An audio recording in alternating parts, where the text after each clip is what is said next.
Travelers on the Omnibus occasionally touches on mature subject matter with mature language. As such, the audience discretion is advised.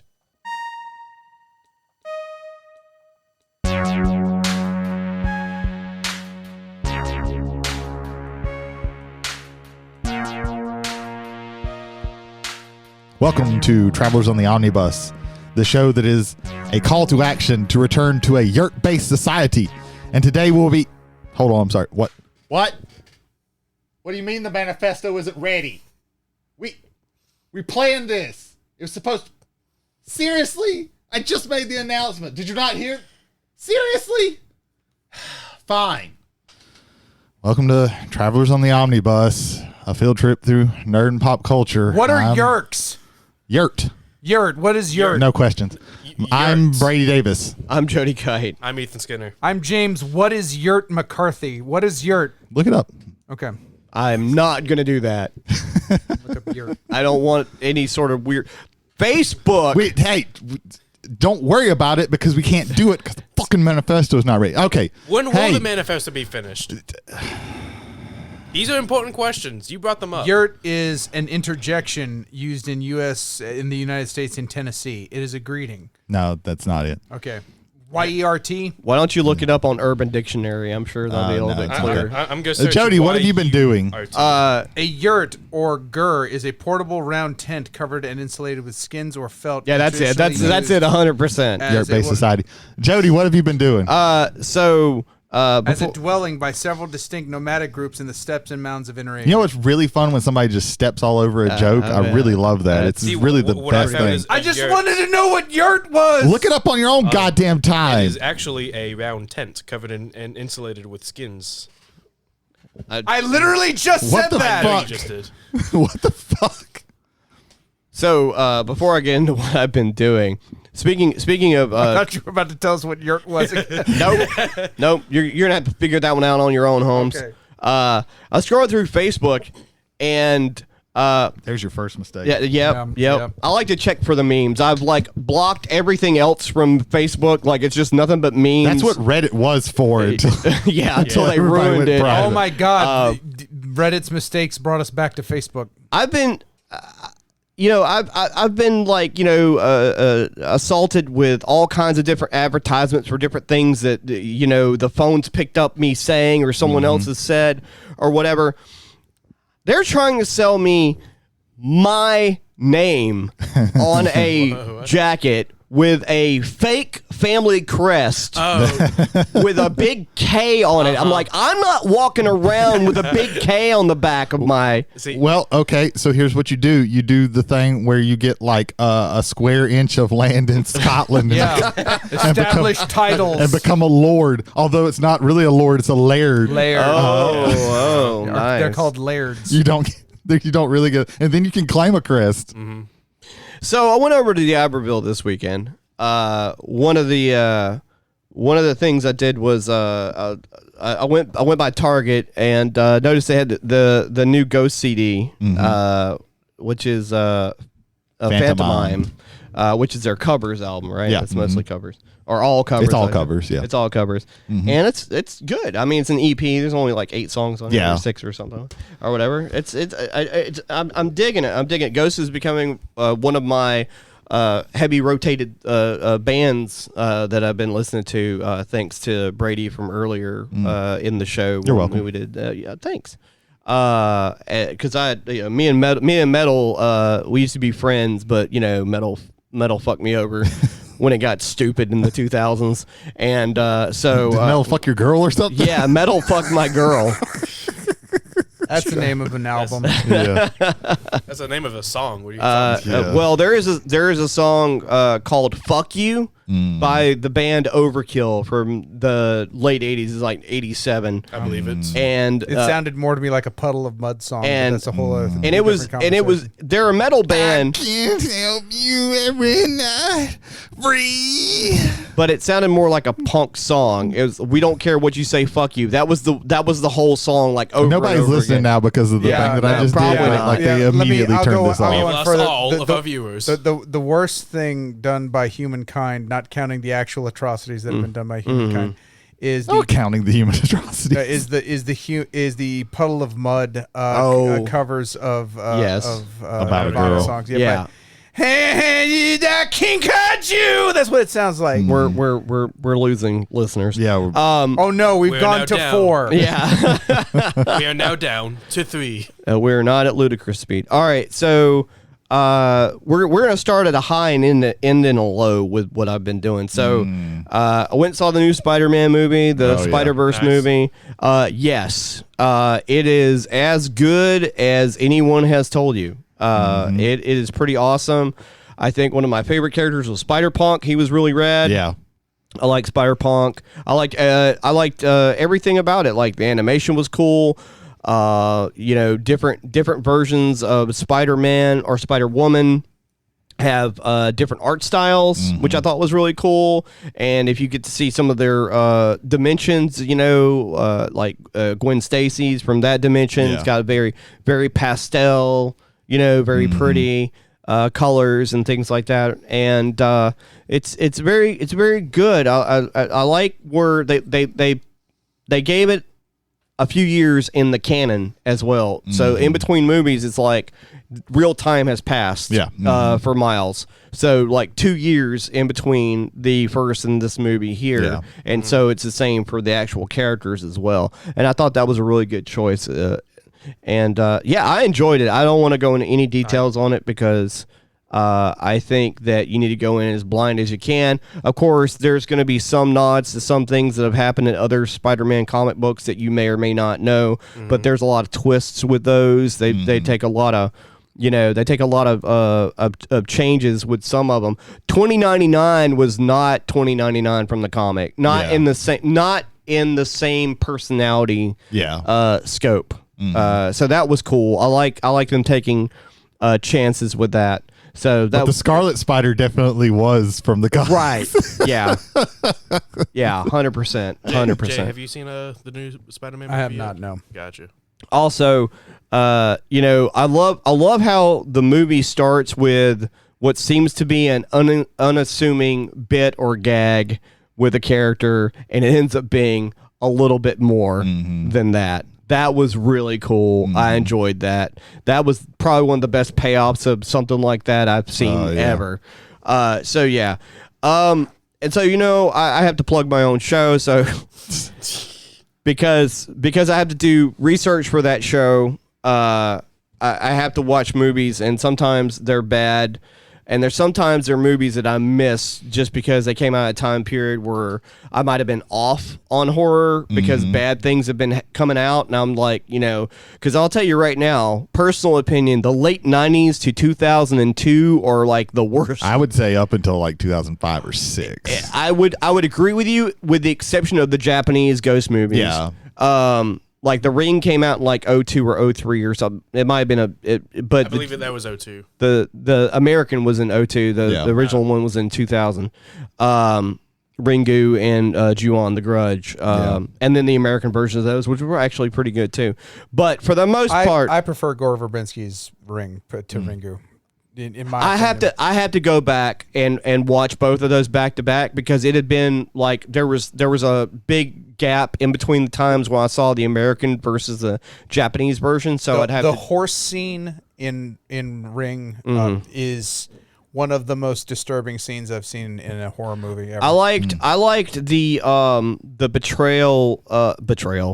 portrayal of the supernatural events that happened in Ju-on versus the American Grudge movie. Which is weird because it's the same director. Right, but but he took a different angle on it when he made the American version of it.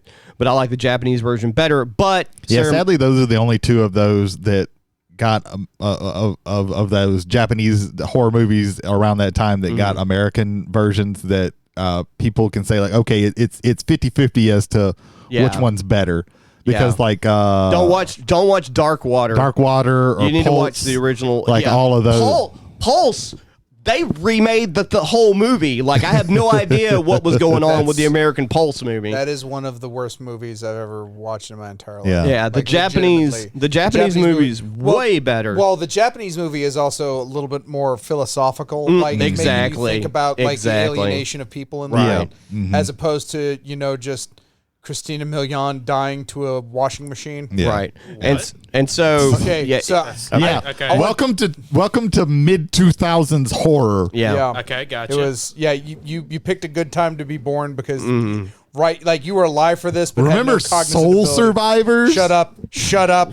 Shut up! If you don't, Shut good. your That's like ugly a Final ass up. Destination ripoff, isn't it? I don't even remember I think what it is. I think it was. The it's only garbage. thing about that scene that I love is we were in the Grand Theater down in D'Iberville, and we were watching it, and thank God, because if we had to watch this movie without the audience we had, it would have been fucking even worse. The audience we had at least gave us lighthearted moments for this, and by that I mean, so Christina Milian gets killed by a ghost that possessed some fucking clothes in a washing machine, and then the guy behind me goes, "Oh man, we was gonna repopulate the earth together," and I was like, "Yes, thank you, sir." That made that watchable. So I didn't watch any Japanese or American versions of Japanese movies over the weekend. I watched two movies that came out in the same year. One came out in January and the other one came out in September because I don't know for what reason. Well, for the second one, I don't know what reason I haven't watched it. But the first one, I realized after I watched it why I avoided it for so long. So I watched The Relic and Mimic for the first time over the weekend. Okay. Relic is a 1997 January release, which has never been a good sign. Yeah. Pretty much like a monster cryptid kind of movie where Yeah. Somebody's like a archaeologist or some shit. this museum person. this hot chick. Yeah, this Fuck. right. I don't remember her name. An attractive woman in a movie. She my wasn't, god! she wasn't Who would attractive. have thought? What? No. So this guy who's also an archaeologist starts the movie and he's like hanging out with some like natives somewhere in the middle of the Amazon, and they hand him this drink and he just drinks it. I don't know why the movie is called The Relic. It doesn't really have a relic in it, but anyway, so he turns into a cross between a chupacabra and a lizard. Okay. That eats people's brains. That's all I'm going to tell you about The Relic because it was awful. Penelope Ann Miller. Okay. Yeah. Penelope Ann Miller's attractive. Not in that movie because it was shot in the dark. And that's right. Tom Sizemore. Yeah. Oh wow. Okay. It was shot in the dark. I think he played the lieutenant. Yeah, it says lieutenant. He was like, if anybody represented Scagnetti from Reservoir Dogs, the character that's mentioned as the I can't remember his name, or that the role he was supposed to be, parole officer. The parole officer that was supposed to be Michael Madsen's parole officer or whatever. Okay. By description, that's 100% that guy in The Relic. He was actually the only good thing in that movie. And then I watched Mimic, which is an interesting take on it. So it's sort of like an alternate reality as far as like this is being portrayed as something that's really happening. So maybe near future or whatever. In a borough in New York, there is this plague that has started, and it's spread by cockroaches. Mm-hmm. And there's no way for them to kill the cockroaches. Like, they're cockroaches. They're, like, fucking everywhere. Mm-hmm. So this biologist and this genetics expert genetically engineer a cross between a cross between a cockroach and a praying mantis. And they call it the Judas bug. Okay. And so you find out through exposition later that these things are genetically engineered to basically go in and destroy the cockroach population by emitting a pheromone that attracts the roaches, and then they spray a chemical and it kills them, right? Mm-hmm. And they're supposed to be engineered to only live for 6 months, and they also aren't supposed to be able to reproduce. Mm-hmm. And much like in Jurassic Park, nature finds a way. Yeah. Mm-hmm. And they show, like, okay, they got rid of the cockroaches, and then it flash forwards 3 years later. and it's weird shit starts happening. You know, with these like, you know, life-size humanoid looking things. And so you should check it out. Check out Mimic. It's directed by Del Toro. Yeah, Guillermo del Toro. Yeah. I think it was his first English language movie. Yeah, and apparently him and the studio did not get along during this production. I think he's like, if I'm not mistaken, he said that like he's disappointed in the movie. There was a lot of studio. He had to fight the whole time he was making the movie. Apparently, because it was made by the Weinsteins, so they kept interjecting and like, "Ooh, put more weapons on the bugs" or some stupid shit or whatever. And he was trying to tell a story, and he went back to Mexico and made Devil's Backbone after that. Yeah, Devil's Backbone is very, very good. Which I haven't seen that. I need to. I also haven't seen Mimic 2 and 3, which I don't think he had anything to do with. No, don't have to. Okay. Appreciate that. So I'm gonna go into those shows in more detail when I record the episode next year for Fearology, whenever that happens. Yeah. So that's me. That's me. That's you. That's you. So I'm gonna go ahead because I didn't really actually do that much. In all honesty, really and truly, I didn't do anything. I didn't watch anything new. I guess the only thing I've really done is been kind of preparing for the 10th edition to drop of 40K, deciding what I'm gonna get into right now, because they've released the majority of all of the data sheets for each of the armies and the rules and all that, so you can get a good look and see like what I'm leaning really towards Thousand Suns. I have a decent amount of that to get that I don't have to get, and they look really fun to play. I was thinking of Grey Knights because they're really easy to get into. You can basically buy 3 combat patrols, and if you can find the boarding actions, and you've pretty much got an army. But right now I think it's that I'm waiting tomorrow on the all the Xenos, all the aliens for the Eldar to drop. But yeah, the Thousand Suns are looking very interesting. They use a lot of magic from that world for people who don't know what the fuck 40K is. They're like they're some of the bad guys who fucked around with magic too much. And they look really, really interesting. They look cool because they're like they have like an Egyptian kind of theme. Yeah, I mean, that's really all that I've been doing. Jay, what have you been doing? Well, I'll piggyback off that there. I now have, in my opinion, a fieldable 2,000 points worth of Stormcast Eternals now. Oh, so okay. I'm very happy about that. Those Fulminators, I got all 4 of them put together, which is ends up being about a quarter of a 2,000 point force, so that's pretty cool. I've got a Stormstrike Chariot that after tonight, once I get back home tonight, I'll probably put that together, and then I'm pretty much good as far as like being able to just try out stuff on the table, see what else I may want to get into with them as far as that goes. And then pretty much everything else is more Tears of the Kingdom. Like, this game's got me really, really good. I am very happy that one of the early game bosses, well, it can also be the last boss you face before you go into facing Ganon, or you can just go straight into facing Ganon if you want, because that's the freedom that you have in these latest Legend of Zelda games. But the boss is called Colgera. It's the boss of the Rito area of the map, and it basically takes place in the air, in the sky, and you have to fight it in the sky and fight against it, and it's this really cool battle. And then I defeated him once. It's like, oh, that was one of the coolest boss fights I've ever had in all time. I'm sad that it's the only time I'm going to be able to do it.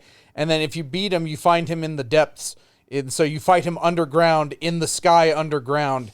And the whole thing is dark, so it's hard to see. So it adds a little bit level of challenge to it. Oh, okay. I really dug that fight, and I get to do it whenever I want to now, because whenever Blood Moon kicks in, he's just right back there. Oh, okay.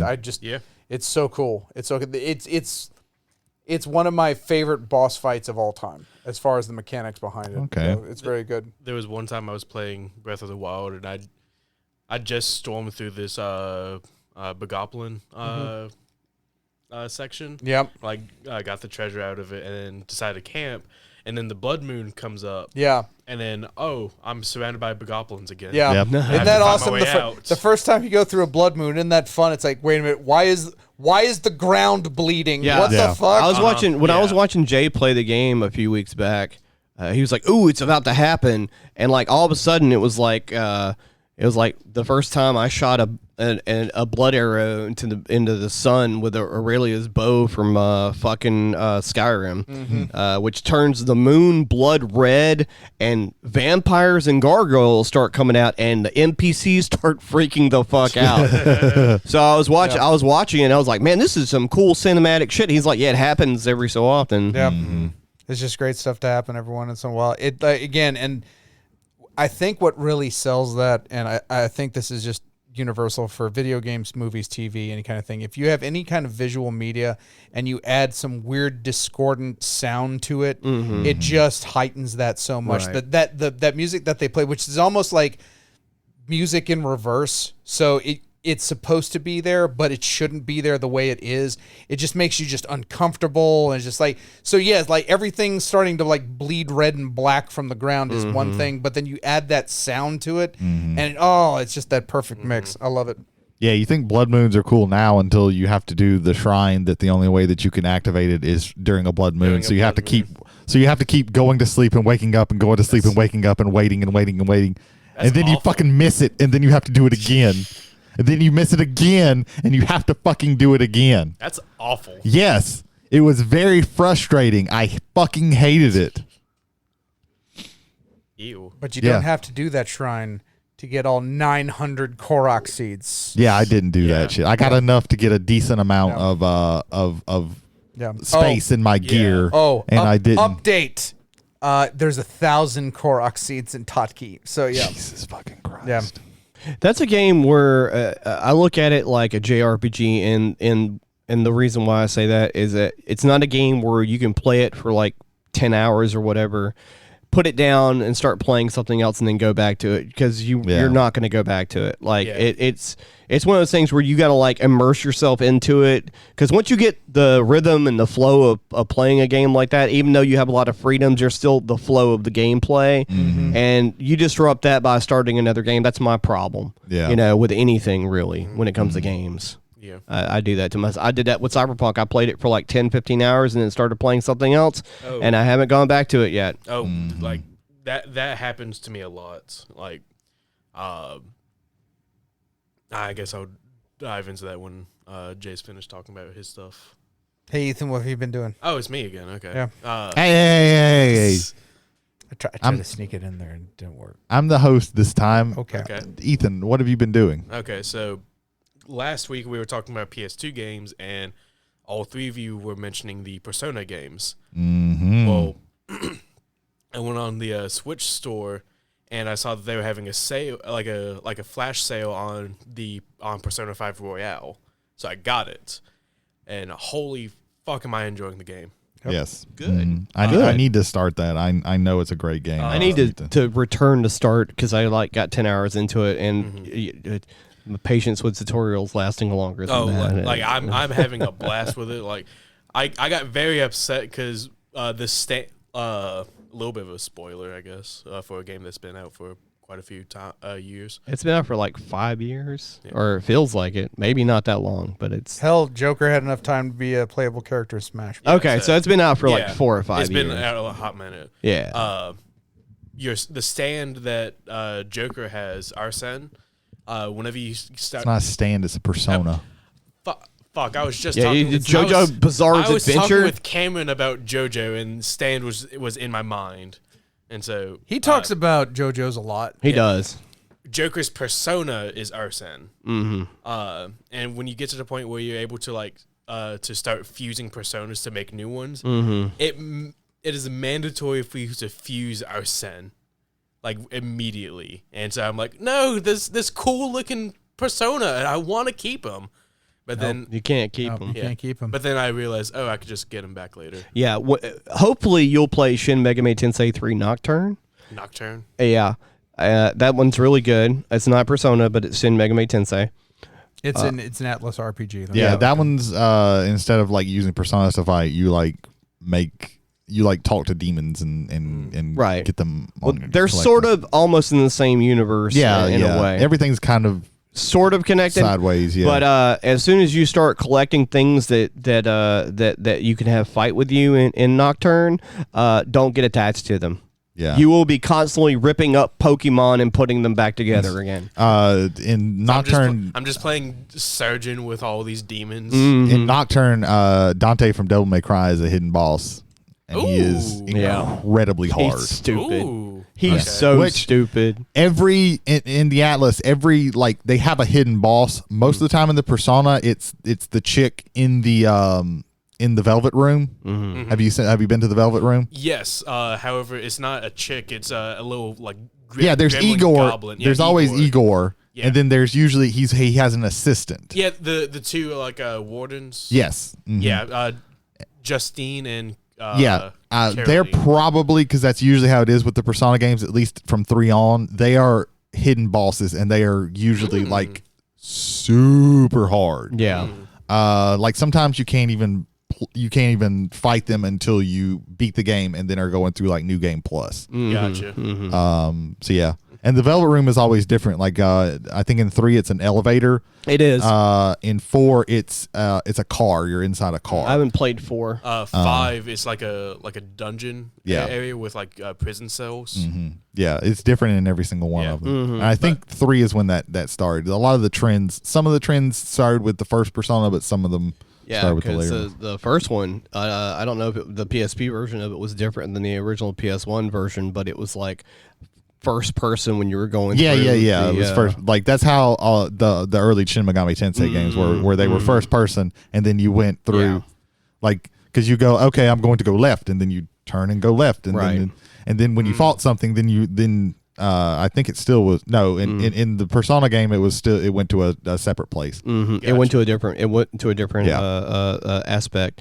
But the annoying thing about Persona 1, at least from my personal opinion, is that you couldn't really tell, like, when the maze was so confusing sometimes. Yeah, because they're always procedurally generated, all the dungeons. Yeah, and so you'd get like turned around, and it was like an old Final Fantasy game or like the original Dragon Warrior games where you take 2 or 3 steps, boom, random fight. Yeah. Yeah. Boom, random fight. It's like, oh my god, Yeah, they're very old school. so many random fights. Random topic just off of that. So the pixel remasters, Final Fantasy 1's pixel remaster, instead of having the giant hallway in the Earth Cave where every step you're fighting giants, what they did was in that hallway there's 2 basically NPC monsters that you can speak to, and that triggers giant fights. And then you go out the side of the thing and you come back in, and they respawn there. And that's how they simulate that, rather than just give you just a hallway of just nothing but giants. Yeah. Now, one thing that I very much like about Persona 5, the music. Like I Atlas love, games are so I good. love yeah. the music, like the battle music, Dude, like the, the overworld. The music from Nocturne too. Yeah, there's another game called, it's a puzzle game called Catherine. Oh man, I love Catherine. I want to play Catherine. Play Catherine. I want to play Catherine so bad. Oh my god, Catherine Then is they so have good. like, isn't it like Catherine full bodied? Yeah, That's full the one with body. the new I have character. the special edition of Yeah. that. I Oh want my to play God. Catherine so Catherine much. It looks is so fun. very, very good. It's a very difficult puzzle game, but the music in that is so fucking good. The jazzy stuff. Yeah, is they so- use some that like there's Yeah. jazz stuff. They like remix like classical music a lot.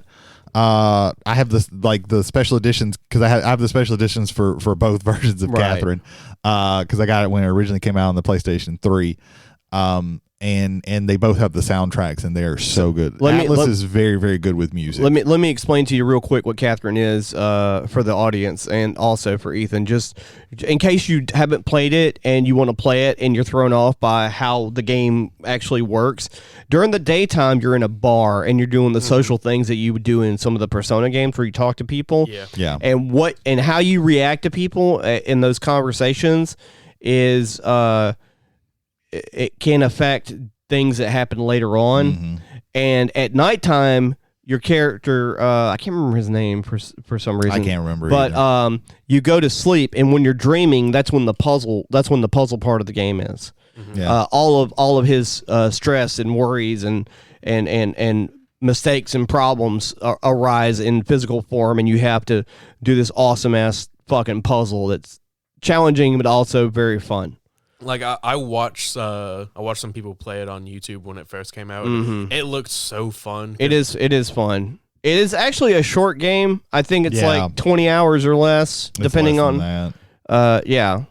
Probably There's a sale on all the Persona games on the Nintendo Switch. Oh, nice. Gotcha. So you can get Persona 4 Golden and Persona 3 Portable. Both of them for only like $30. That's pretty good. Yeah. Probably gonna have to get that. That's pretty good stuff.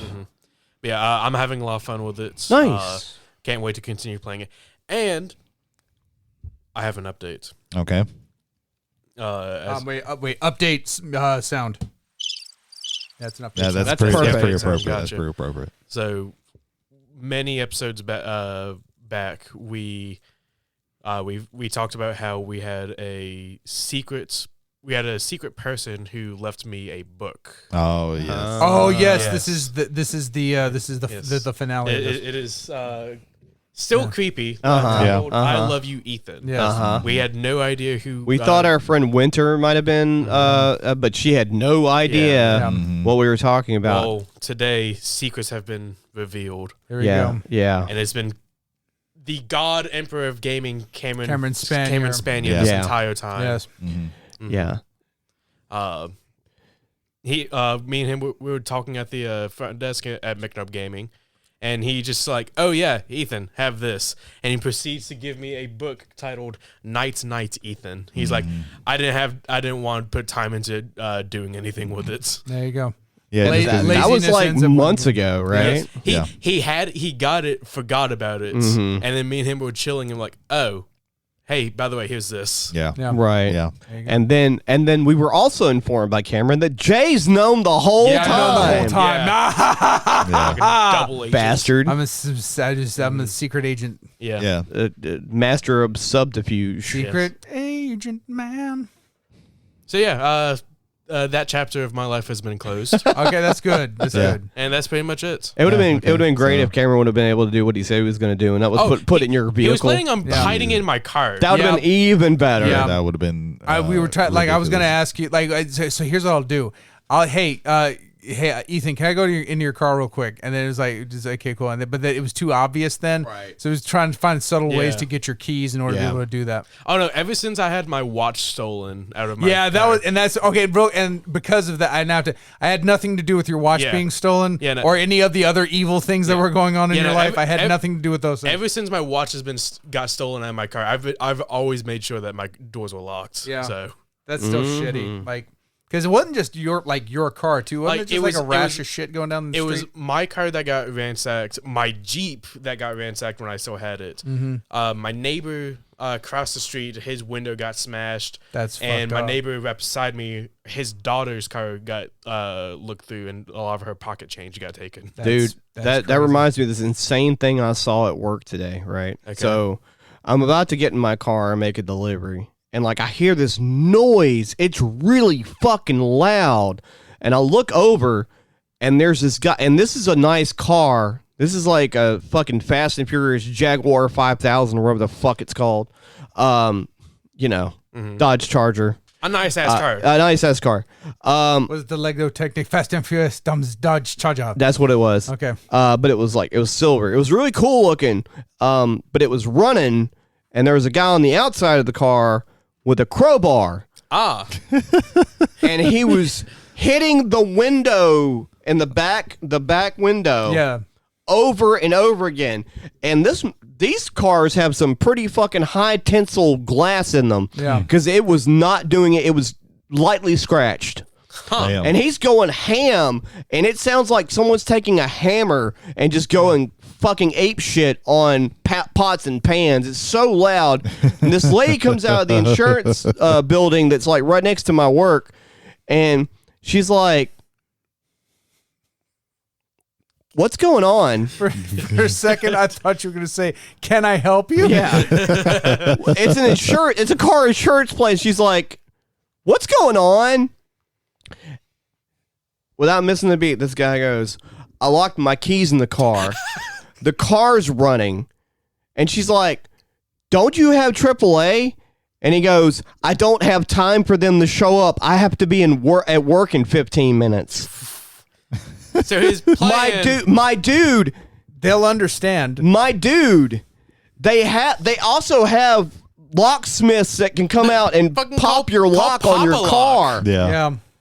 I was like, and I think that's what happened. She's like, you know that you can call somebody to pop the lock on your car, right? Yeah. And it'll cost way less than a broken windshield. Yeah. Yeah. I'm just shocked. Like his first response is, "Oh, my keys are in there. Time to break the windshield." With he a- just had, with he his- just had a How crowbar does he on have him. a crowbar? Yeah. Who has a crowbar? I think he popped the trunk to get something out of the trunk, and the door's locked or some shit. Because the trunk was open, but the car Now I was have locked. 50 fucking. How is his trunk open? What? Oh, wait, no, wait, I get it. Yeah. He may have been inside. He was going to get something in the trunk. Right. Pops it, but then Right. locks it. Okay. yeah. Never mind. Mystery solved. It Moving was on. windy too, so he might have had the door open and it shut. You Yeah. know. Okay, yeah.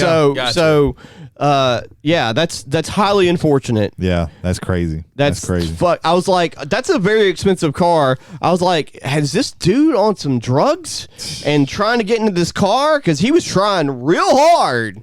But Sometimes emotion overtakes reason in those situations. yeah, I gotta be at work in 10 minutes, dude. That car is worth a lot of money. That Yeah. windshield's worth a lot of money. This is what happens when you call out more than you have to. Because Yeah. then those points get up, and then I can't afford to be. Well, apparently, yeah, too. Especially like if you can afford that car, I'm sure your white collar job will figure out like everything's okay Yeah. for the next hour when you get your lock popped. Okay. Oh yeah, sorry. No. It's okay. It's okay. I think that's pretty much it. Somebody tell us where they can find us. I got one thing that I remembered, and I think this is something you. I can't remember. Well, if it was reverse you. that. Was it Holder or was it you that linked this humble bundle in the? I believe I did. You did, yeah. Okay, so right now, the time of recording this is June 14th, 2023. So you'll have when this episode airs, you'll have about a week from that in order to still get this. But on Humble Bundle right now is the Ultimate RPG Guide book bundle series. For $18, you can get 22 books, some of which are, in my opinion, some of the best as far as building RPG worlds. If you're into building your own campaign or taking a campaign and fleshing it out with your own ideas and can't really kind of connect them, these are some of the best books, in my opinion, that you can get out there. For instance, the Ultimate RPG Character Backstory book, the Ultimate RPG Gameplay Guide, the Ultimate RPG Game Master's World Building Guide, and then the expanded genres for the RPG Character Backstory. So if you're having trouble building character setting, things like that, or again, or just figuring out ways to tweak setting to where it works for the original product, but fits either your running style or your game table style, I think that's good. The big one, which I think Brady you've got, is the Ultimate Micro RPG. Oh yeah. I have that, and I paid between $15 and $20 for it, and it is excellent. Yeah, so for the average cost of that book, you can get that book in PDF form along with 21 other books. Right. Some of the things that really kind of piqued my interest on this is like brief synopsis books on things like Greek mythology, Norse mythology, the Egyptian those mythology. look really cool. Women in myth, from like Amaterasu to Freya and all points in between and beyond. I think that's very cool. It's an idea to basically take these, again, classic mythology, and if you don't know how to place them in, it gives great context for that. And also, if you want to try to like have stepping stones to adapt them into like either a different setting, a maybe more modern setting, maybe even a science fiction setting, I think you have an option there.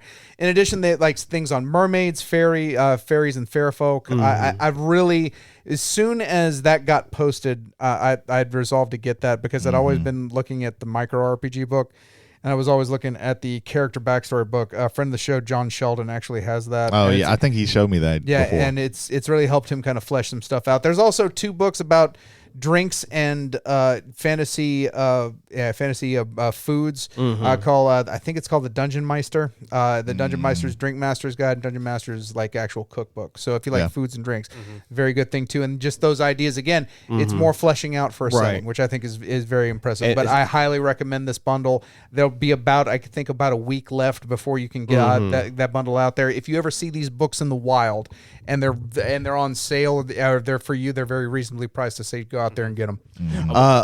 Go ahead, Nathan. You mentioned the Dungeon Master's Cookbook. Bianca actually got me that a few Christmases ago. The D&D Heroes Feast one, or the Dungeon Meister's cookbook? No, it might be the Heroes Feast one. Okay, that's another good cookbook as well. If you want fantasy themed cooking ideas and you don't want to give money to Wizards of the Coast and or Hasbro right now, this humble bundle has you covered on that. Speaking of not one thing I wanted to mention, I forgot to mention the things I did this week. I'm sorry, I apologize. I was reminded because of Jay talking. No. Everybody forget the format. It's okay. That's free form ideas. Yeah. It's jazz, baby. It's about the stuff that you don't talk about. There's no rules here. Actually, I guess you're right. I watched the Law. the new. Did you just quote Armand Asante from the 1995 action classic Judge Dredd? I am the law. I am the law. Raw. Who would think that would be better than the new one? Anyway, Are you talking about Dread? What the fuck are you talking about? He said you would think that would be better than the new one, Wait. but it isn't. Wait. Because the new one's better. Okay, the new one's better. because usually they're not. Okay. Yeah. Okay. 'Cause the- Never the mind. re- 'cause I the re- misunderstood. Yeah, yeah. I Because apologize. the quote unquote remake usually is shittier, but Yeah. it's Right, not in this Typically, case. they have been. Yeah, Okay. it's more of a redo than a remake. It is. It Easy, is. big fella. Easy. Yeah. I like Bones. He's cool. Yeah, okay. All right. So I watched the new episode of Critical Role where they use their new role playing game Okay. that they're coming up with the rules for, or they've already got the template for the rules called Candela Obscura. Yeah. And I watched the 3-hour episode. It was really good. Of course, it's Critical Role. If you like, any sort of like in-depth role playing.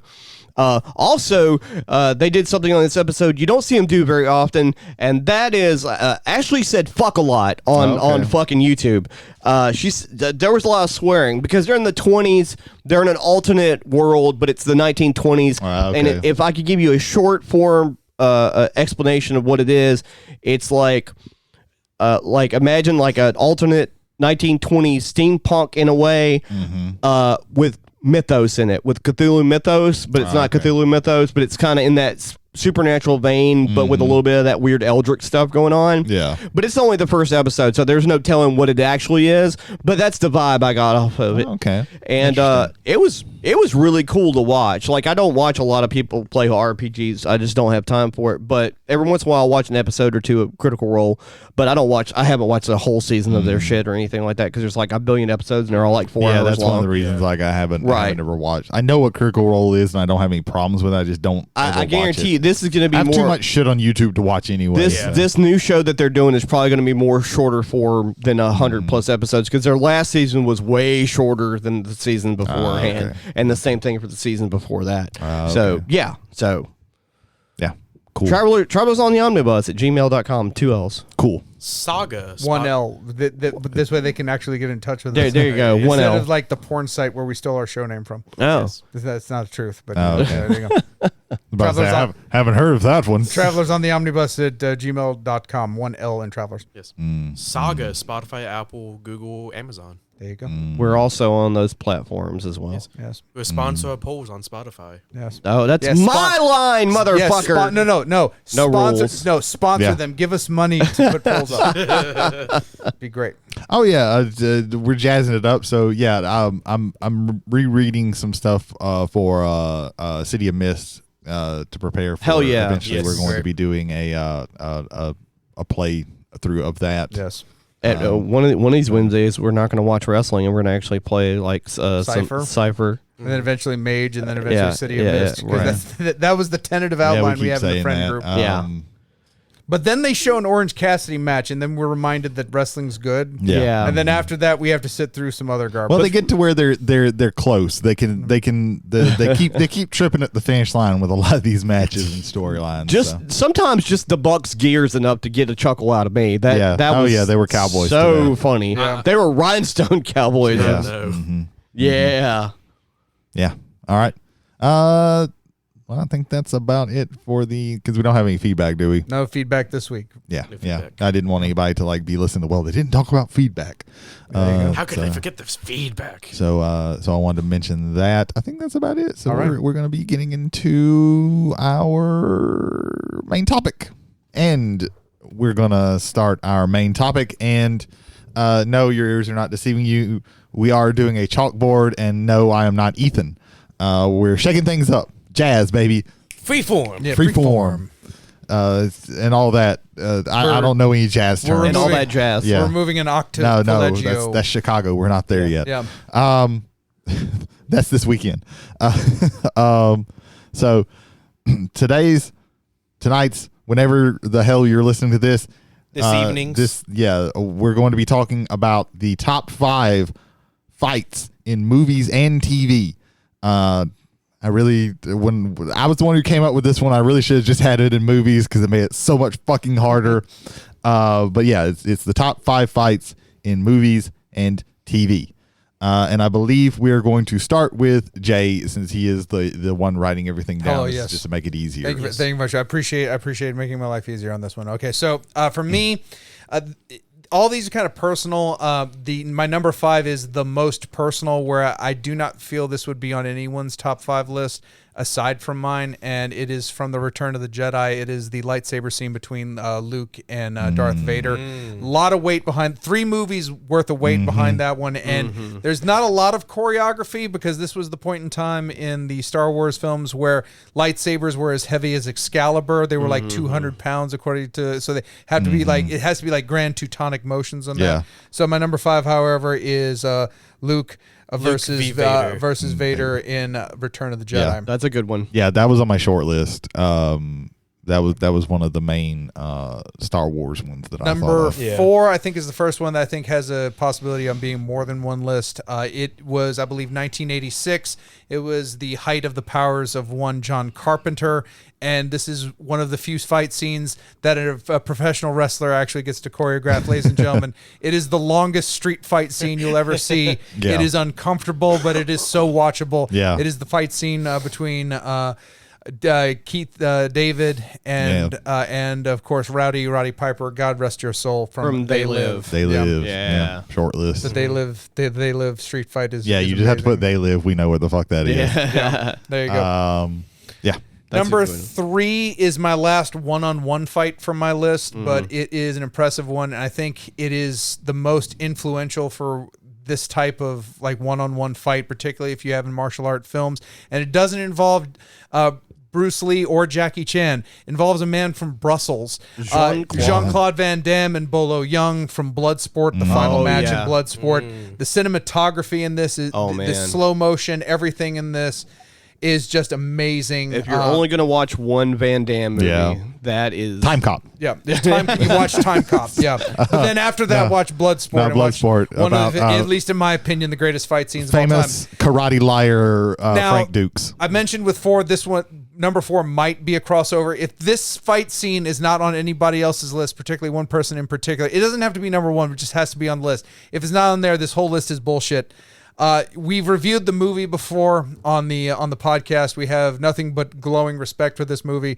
It's Old Boy, the Korean Old Boy, and it is the hallway fight hallway scene. fight. If this is not on at least one person other's list, that alphabetically would be the first person that is mentioned in the show, but I'm just going to say that right now, and hopefully he has it on his list, but whatever. But yeah, the hallway fight scene, again, the one take, just the sheer brutality of it, the fact that everybody's tired, and you know that that's about 75% script and 25% these motherfuckers were actually tired at the end of this, of filming this over and over again. My final... Jackie Chan is one of the best stunt workers of all time. This is unquestioned. Whether he is the best stunt worker of all time, that may have some small little, like, that door might be slightly open, but for me, anytime you have a Jackie Chan movie. So I just wanted to just initially write Jackie Chan and just be done with it. But I didn't want to break the rules that poorly, so I had to go with what I think was his best fight scene. It's not the one where he almost died in Armor of God, where he jumped to a tree, the tree limb broke, and he landed with really brain first on a rock. He has a rubber plug in his head to this day because of that. That isn't even on my list right there. No, the fight scene I'm talking about is the mall fight scene from the original Police Story. Oh yeah.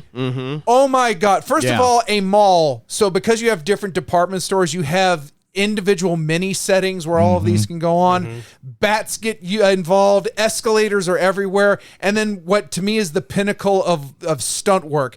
Jackie got electrocuted and had third-degree burns on his body when he jumped from basically, I think it was like the 5th or 6th story of this mall onto a pole covered in electrical lighting. And as he's coming down, the lights are being ripped. He's being shocked and burned at the same time. The mall fight scene from Police Story is, in my opinion, the greatest fight scene of all time. If I had to think it out, and I did for this list. So Police Story is so the good. Police Story, Police Story the is original very, Police very Story is good. amazing. So that is my top 5 list. All right. Let's see. We're going to go with Ethan. How do I follow up on You how do I don't. follow Yeah, up a that's- list like Copy that? my list. There you go. You're that's why I went copy next with you. paste. I wasn't going after that. Yeah, I So- literally, I would just write copy paste J, and then you'll be done. So, It's a good list, Jay. I'm sorry. Thank you. so we mentioned it is both movies and TV shows. Yes. My number 5 is from a TV show. I did not watch this show throughout its entirety. It'd have been just funny if you would have just stopped it. I didn't watch this show. That would be amazing. But this clip I have seen so You many like this? times. You like this fight And- clinically? There are some on my short list that I've never watched the show except for the that, fight scene. that fight That's scene. cool. That's cool. I'm going to list the Daredevil hallway fights. Mm. Very similar to Old Boy. It is also a one shot, Yeah. one take From fights. the Netflix show? yes, Yeah, the Netflix Netflix show. is Daredevil. Yeah, It's like the second or third episode. It's very early in the first season. and just like the realism, like you can see like everyone's like tired of it, like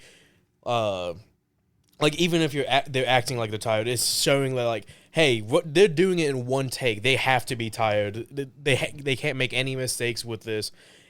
Like the flow of it's very good. It shows like, hey, this guy will get tired in this type of fight. They have to take a breather, and I very much like. I've watched it on repeat many times. Yeah, it's a good one. Number 4 is from Kingsman, The Secret Circle. No, The Golden Circle, I believe.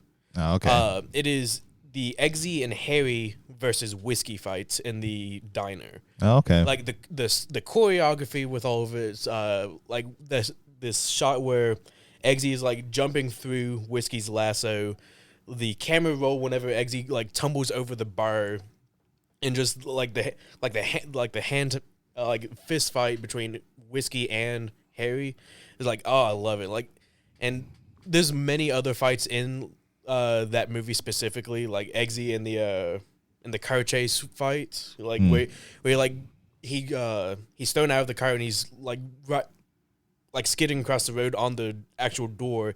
He like tips his foot on the back of the vehicle just so he can like extend out and catch it. I love like the entire choreography with that movie. I've never actually watched The Golden Circle. I've watched the first Kingsman. And, I haven't seen and either liked it. one yet. I need to The first watch one I can vouch is very good. I like both of them. They had a third one released. I haven't seen that. Oh yeah, that it was a prequel though. I heard it Yeah. wasn't that great. It's like the Kingsman versus Rasputin. yeah, Wasn't that Ray Fiennes? I think, I think he's in that. Yeah. yeah. Number 3 is going to be from an animated movie, specifically Kung Fu Panda 2, Okay. and it is going to be Po versus Shen's ships. Oh, okay. So Po, he's on a drift board and he's staring down all of Lord Shen's ships with all these huge like dragon cannons, and one by one, every cannon is firing at him.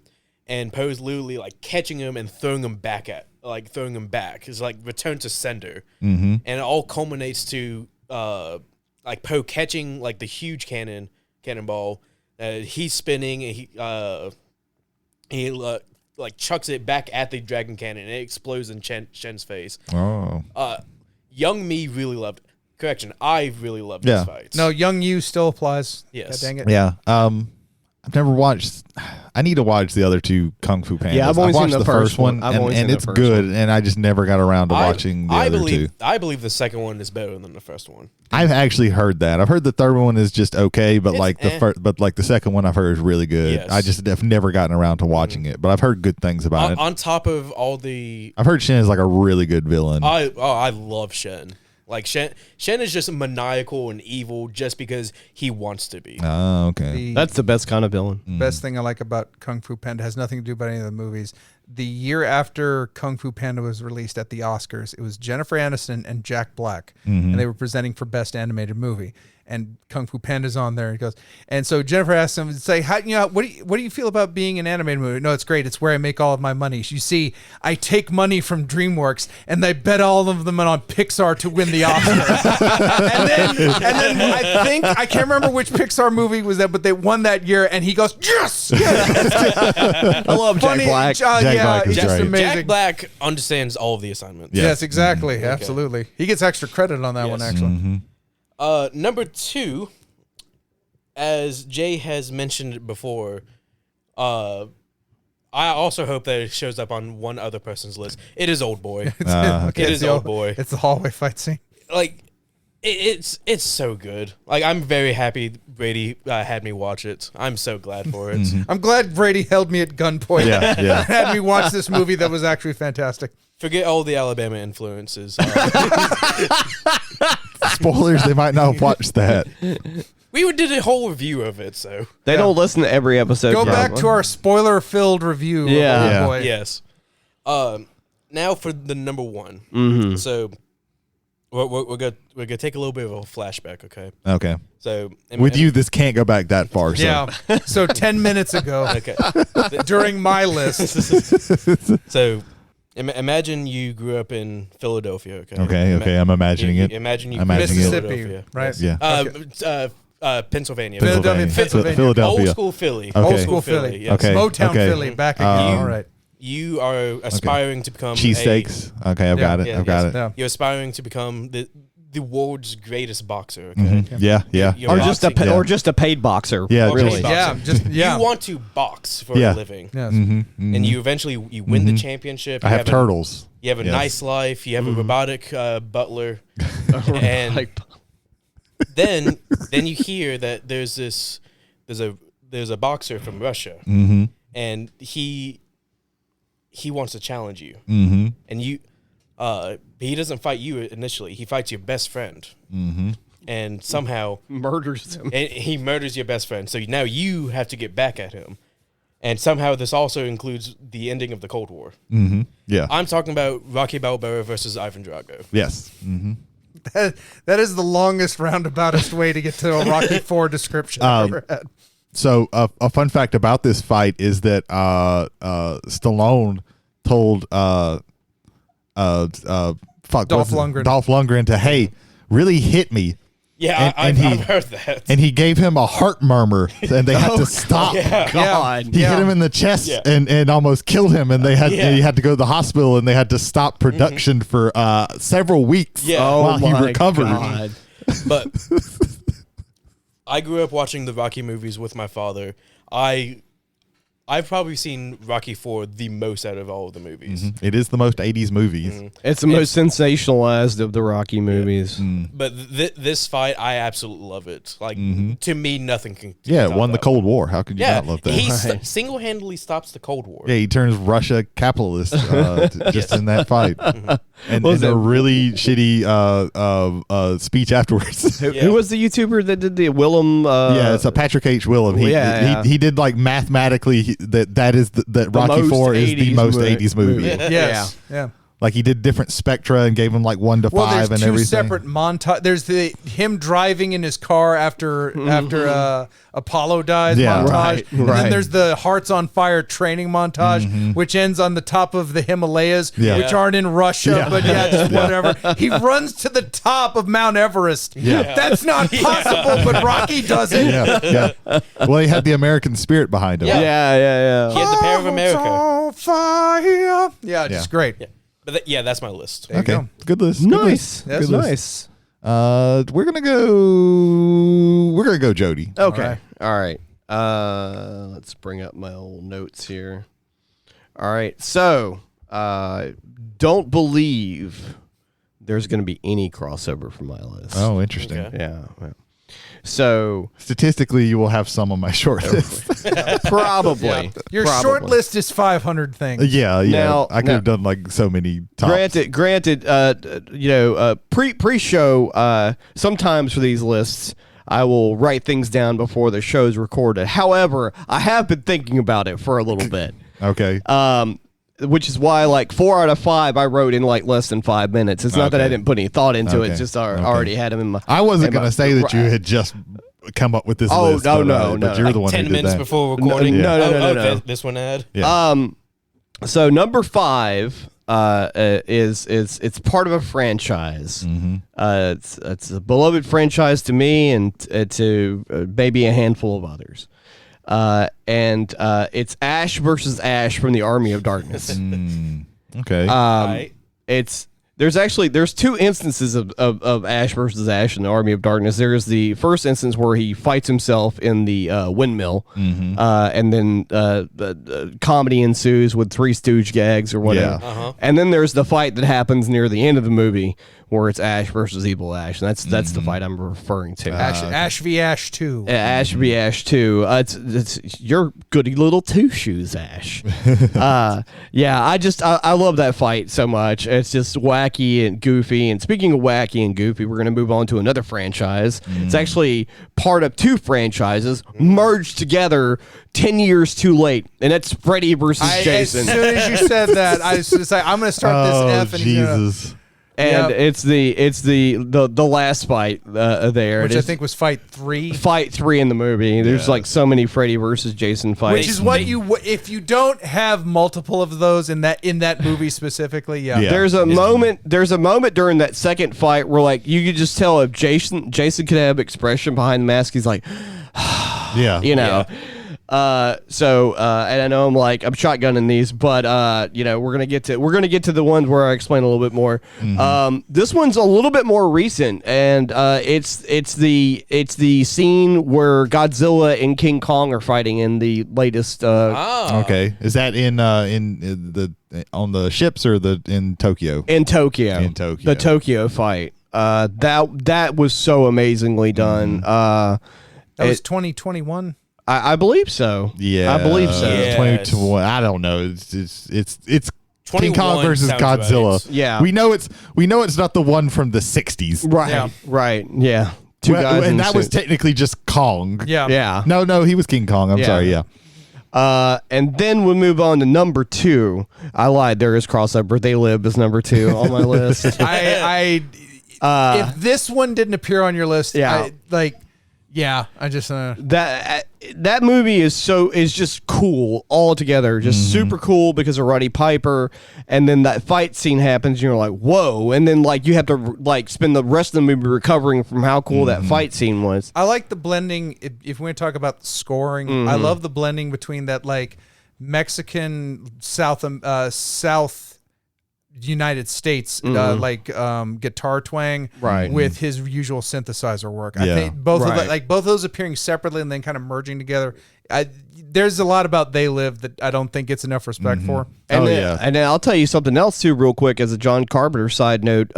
For Prince of Darkness, in order to get the sound right, Carpenter composed half of it and then they reworked it. Oh wow. Yeah, Carpenter was like, I want it to sound like this. My number 1 is also part of a franchise. Okay. The first movie is horror, and not the first fight, but the fight that happens at the end of that movie is very dramatic. It's very surreal. It's very frightening. That's not the one that I'm going to put on the list, though. It's going to be the second movie, because the second fight, the first fight in the second movie, or it might be the last fight. It's the last fight in the second movie. Aliens. Sigourney Weaver versus Ripley versus the xenomorph. When she's Okay. in the giant fucking hazmat Yeah, the alien construction. queen. Yeah. She's in the construction. Get away from her, you bitch. Yeah, she's in the construction bot and she's fighting the fucking queen and she's like punching her with the fucking construction vehicle or whatever the hell she's in. That shit is fucking awesome. That is, in my opinion, one of the best setups that you forget about. You Yeah. legitimately forget about her learning how to use that power loader. Right. And then at the very end, she's in that power loader, and it's just, that is.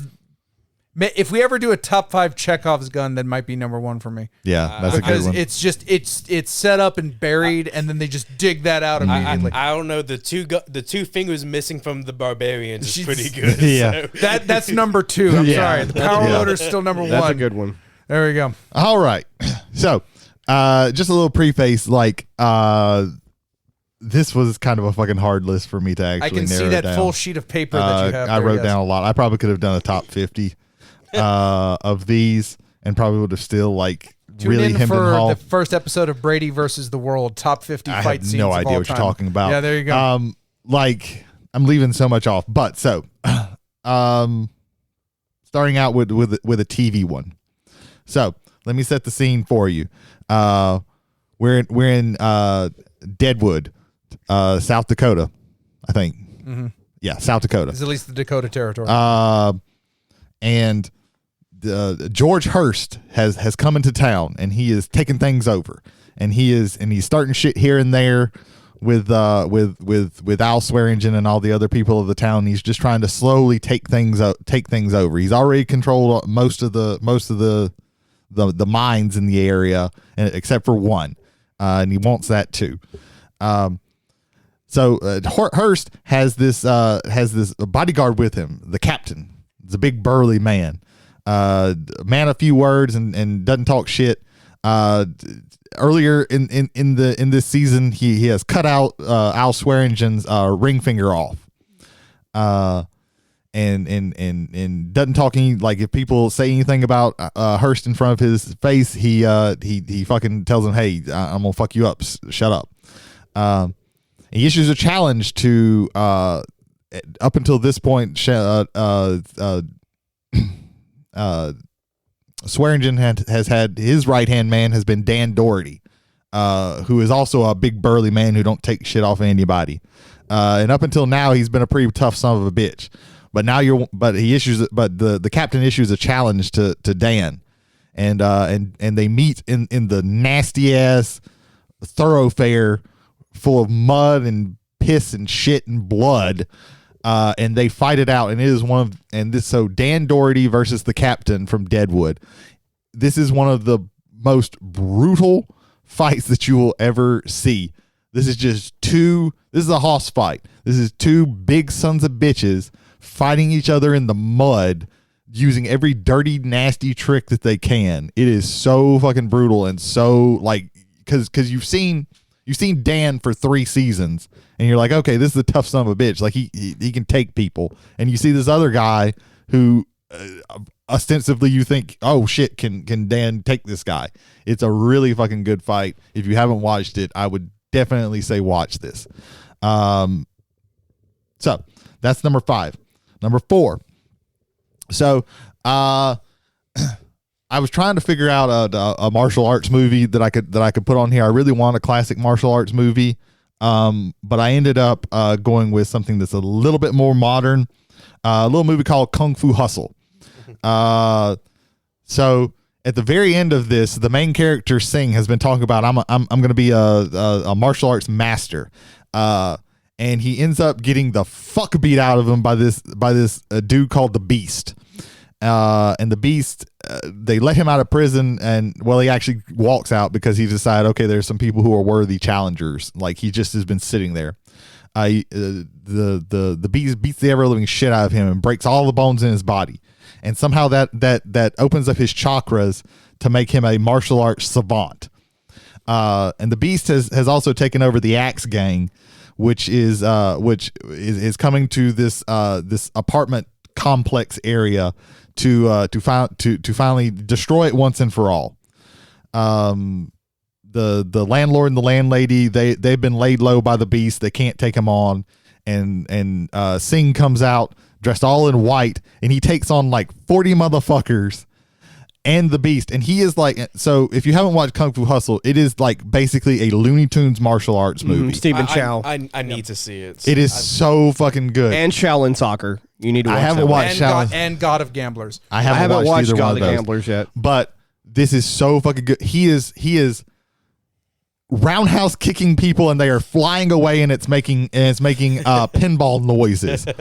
He does a move where he like steps on people's feet and they flatten like it's a Looney Tunes. Like, it is so fucking cool.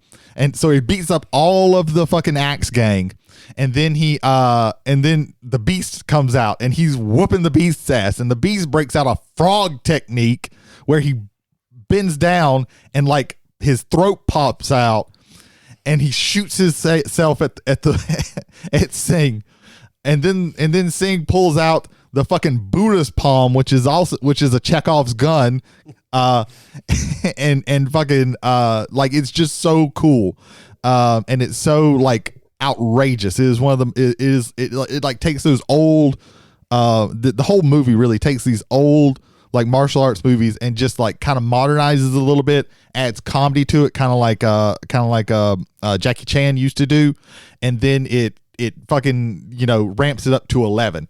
It's so fucking good. So that's number 4.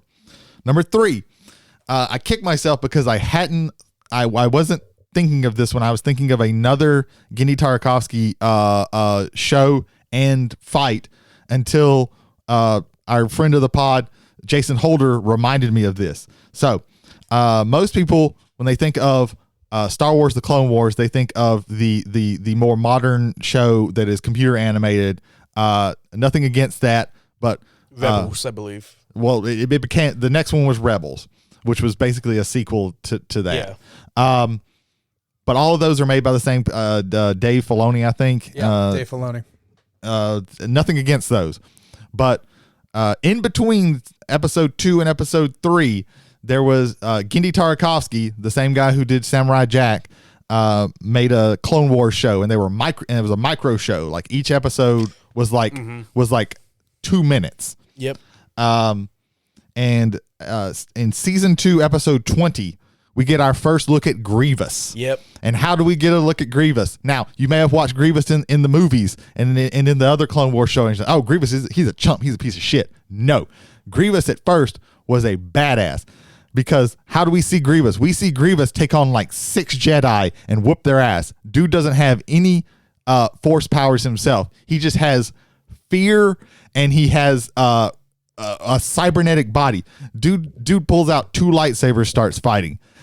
He's a robot, so he's like spinning around and everything. At the end, he picks up a 3rd lightsaber and is fighting with 3 lightsabers with one in his feet, and it's like, it's so badass.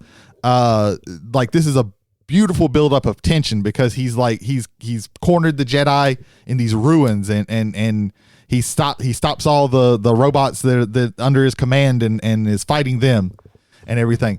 Like, such a good fight. So that's number 3.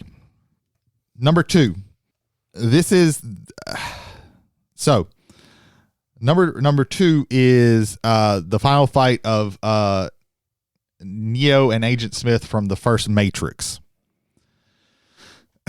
This is a great fight, because you spend the entire movie like okay, Morpheus is saying Neo is the one, and only the one can take on an agent.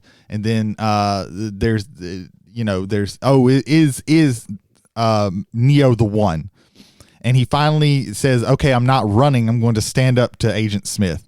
This is like such a good fight because of the storytelling in it, because this is the very beginning of the belief of, oh shit, Neo actually is the one. Oh my God, because he's taking Smith on, and this is one of the other, everybody knows the bullet time use where Neo does the bending backwards and everything, but this also has some really cool bullet time, because they run at each other with guns, and it slows down while they're trying to shoot at each other, and they're blocking the shots, and they're blocking the hand that's shooting the gun and everything like that. It's really good, and it has some like really good dialogue in it, because this whole movie, this whole fight scene is about Neo embracing the fact that I am the one. I can stand up to Agent Smith, and Agent Smith trying to stamp that out, and and it proves that like Neo is not quite there yet, because he has to there's still something else that needs to happen, because he has to kind of, you know, figure out a way to beat Smith one way, and he can't even really finally beat him because, you know, Smith gets run over by a subway, and then he comes right back because he jumps back into another body, and then it starts a really cool chase scene. So that's number 2. Now, number 1, so just gonna start out and say this, I'm going to disappoint you. I had to, like, Old Boy was on my short list, like in like almost was on the list, but I had to cut it. I'm not proud of that, because it is a phenomenal fight. The representation is still here, though. But number 1 was the one that I did not have to worry about. I did not have to think about. This has been my top fight of all time for a very long time, and nothing's really topped it yet. So this is the Bride versus the Crazy 88 and O-Ren Ishii from Kill Bill Volume 1. Oh yeah. I'm really surprised that nobody else has put this on here, I forgot about that. This is a fight phenomenal fight. Like it moves through so many parts. You know, she's fighting the it starts off very slow where she's fighting just a few people, and she instantly kicks their ass. And then she's fighting the bodyguard, and she has to take her out. And then, you know, 50 fucking people show up, and she has to take all of them out, and it gets so crazy that they have to turn the shit into black and white so they don't get an X rating because of all the blood that's being spilled. And then it goes into like this really cool artistic sequence where it's all done in shadow with colors in the back, and then all of this, and then you get and then after all of that craziness, you get this very quiet fight, this very back and forth and calm fight between the Bride and O-Ren, that's almost serene in its because these are masters, and they're both very taking it slow and everything like that, and it begins with, you know, O-Ren insulting the Bride and then giving her shit, and then finally gives her respect right before she fucking dies. But yeah, this is just like, most people, I like both of the Kill Bills. Most people will say, "Oh, I really like the first Kill Bill," and it's mostly because of this fight. I need to rewatch both of them. I think they're both equally good. I think they're both equally good. They both do different things. Yeah, because the second one's more of a Western in a way. Yeah, it's more spaghetti Western, whereas the first one is more, you know, kung fu and samurai fighting. Movie, yeah. But yeah, this is the top fight for me. There was never any doubt of what was going to be number 1. It was just filling out the other 4 spots. So yeah, that last fight right there with the 2 girls, that's Lady Snowblood. I don't know if you've ever seen Lady Snowblood. Yeah, it's like 100% late. And Lady Snowblood was almost in my top 5 because that fight scene in the original movie is pretty fucking stellar too. But no doubt. I think our lists are pretty good. Yeah. Before we go into what's going to be in the definite top 5, I have a honorable mention. Oh, yes. Given to us by the God Emperor of Gaming, Cameron Spanier. Cameron Spanier. You finally got on the show. Let's get you on the show proper, but whatever. His mention is from JoJo's Bizarre Adventure Part 5. Okay. With Diavolo versus Giorno. Yeah. Okay, I've heard. Yeah. That's the one of those is the red-haired guy, or am I? I have no idea. Okay. He said he had an honorable mention. I'm like, okay, cool, I'll give it. I have no idea what it is though. But yeah, I've never watched that season of JoJo. But I think I know which one you're talking about, and that is a crazy fight. Yeah, which there are a lot of really crazy fights. there are. In JoJo. I have not seen that one in particular. Because they do have like really crazy powers. So that's an honorable mention from yeah. There we go. Yeah, Cameron's mention. His 2 cents. If you ever know what our top 10 is going to be and you'd like to throw in an honorable mention there, message us at travelersontheomnibus@gmail.com. There we go. Yeah. So yeah. Some of my honorable mentions. Yeah, anybody got any honorable mentions to throw out? Perseus versus Medusa. Oh yeah. Okay. From the original. From the original. Yeah. Okay. Okay. That's cool because that the the Medusa in that was such a complicated stop motion. Yeah, there was like thing. multiple like snakes on her head. Yeah, that all were the all snakes moving are moving independently. independently. Snakes on her head, the lights from her eyes. Yeah. There's so much stuff there. For Love me, Harryhausen. if there was no animated on my list, but if there was going to be an animated, it's very minimalist from what was done. But it would be Guts versus the 100 from Berserk. Yeah.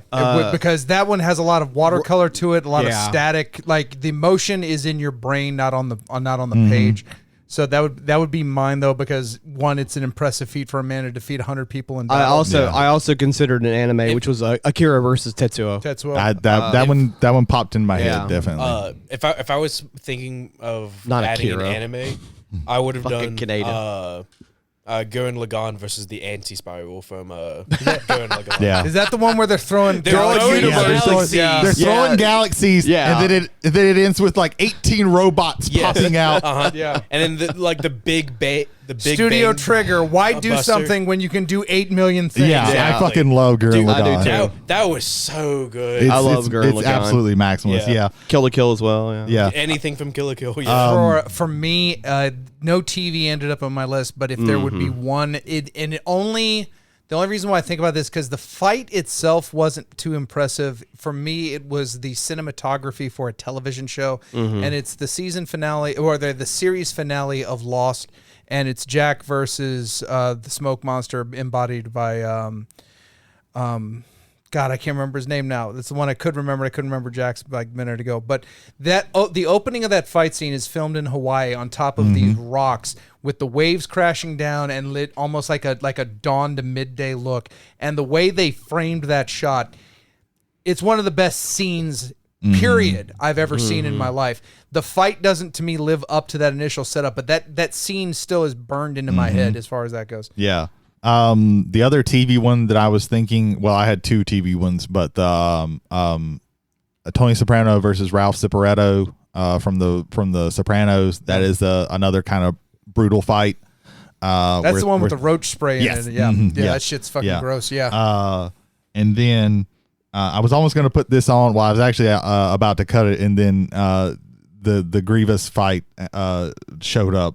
But there's an episode of Samurai Jack where he fights a ninja, and The black and white. yeah, they fight. Yep. They fight where the ninja is in all black, and there's shadows in this tower, and Jack fights in all white.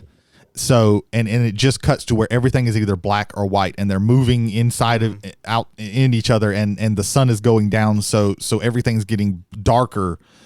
There's more black, so there's a time limit of Jack having to defeat the ninja and everything like that. It's really good. That one was really good. Yeah, that's probably my favorite fight in Samurai Jack, which has a ton of them. Yeah, there's so many. Like, I wanted to fit something from John Wick. That's not on here. Oh, the other just real quick, the other classic fight I wanted to put in was a Jackie Chan fight. But it wasn't Police Story. It was from Legend of the Drunken Master. Yeah, it was a good one. The final fight where he drinks industrial alcohol to get stronger. Yeah. Yep. But also he fought an axe gang in that. That's also really fucking That good. guy with the long legs is actually Jackie's bodyguard in real life. Oh, okay. I didn't know that. Yeah. If I was gonna throw a martial arts / action one in, it would be the last gunfight between Chow Yun Fat and the mob in Hard Boiled, where he's gunfighting while holding a baby. Yeah. Yeah. Huh. Yeah. Interesting. Oh, it's so Is that good. the one through the hospital? Yes. Yeah. That's a crazy fight because it goes through 2 floors. It's one you gotta watch. It's one fucking set. Yeah. They go through the set. They get into an elevator. The movie's like the elevator's going up. They just reset the shit behind them, and then they go back through the same yeah. set. That's John okay. Woo. Yeah. This is before John Woo started making American movies like Broken Arrow and shit. Yeah. And his movies are fucking insane This is John Woo. If you've ever, this is the start of like the doves and everything like that. Did Woo do the Replacement Killers? I Yes. know Chow. Yeah, because I know Chow Yeah. Yun Fat was in that was one, his. That was one of his first. I think that was his first like American. And then he did movie. like Face Off and Broken Arrow and all Yeah. those after that. But yeah, like A Better Tomorrow and Hard Boiled are some of the best action movies ever. In fact, if you like John Wick, watch Hard Boiled. It's got about that much gunfight in it. It hurt me that I couldn't fit Tony Jaa into this. If you've never watched I don't think we have any Donnie Yen at all. Ong We Bak don't. or The Protector. Yeah. Donnie Yen, Jet Li.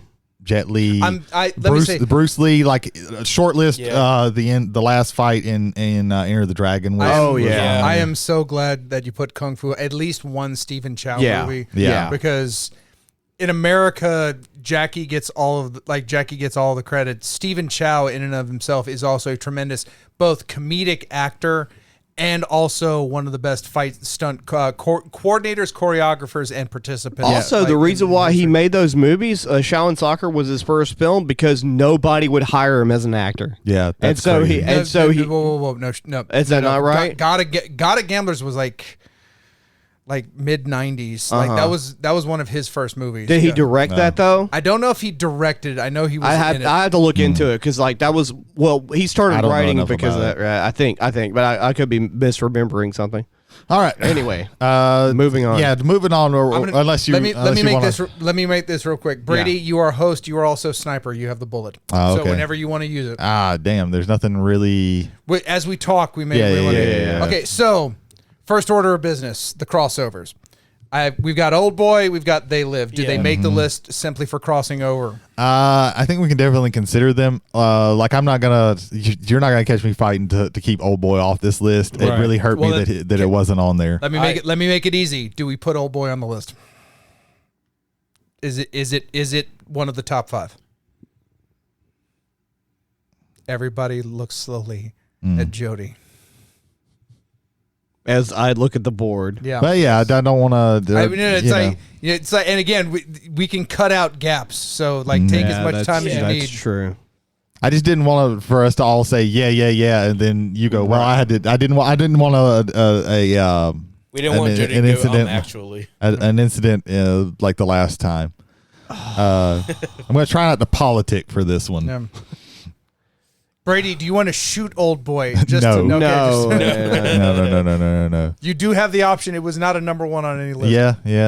I could. I say that if we this is I'm gonna be political. Oh Okay, shit! you can be- okay, let's go for it. I think that if we're going by crossover and by awesomeness, because I'm gonna use that as a word, if we throw Old Boy on there to the Made It side, I think that They Live should go too. Seconded. I'm not gonna fight that. I'm either. not fighting. All it. right, so Old 2 Boy out of and the- They Old, Live. Old Boy and They Live.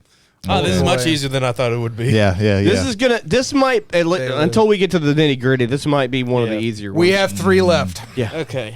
We're fucked. Yeah. I have a thought, Okay. All right. and I'm not going to pick any.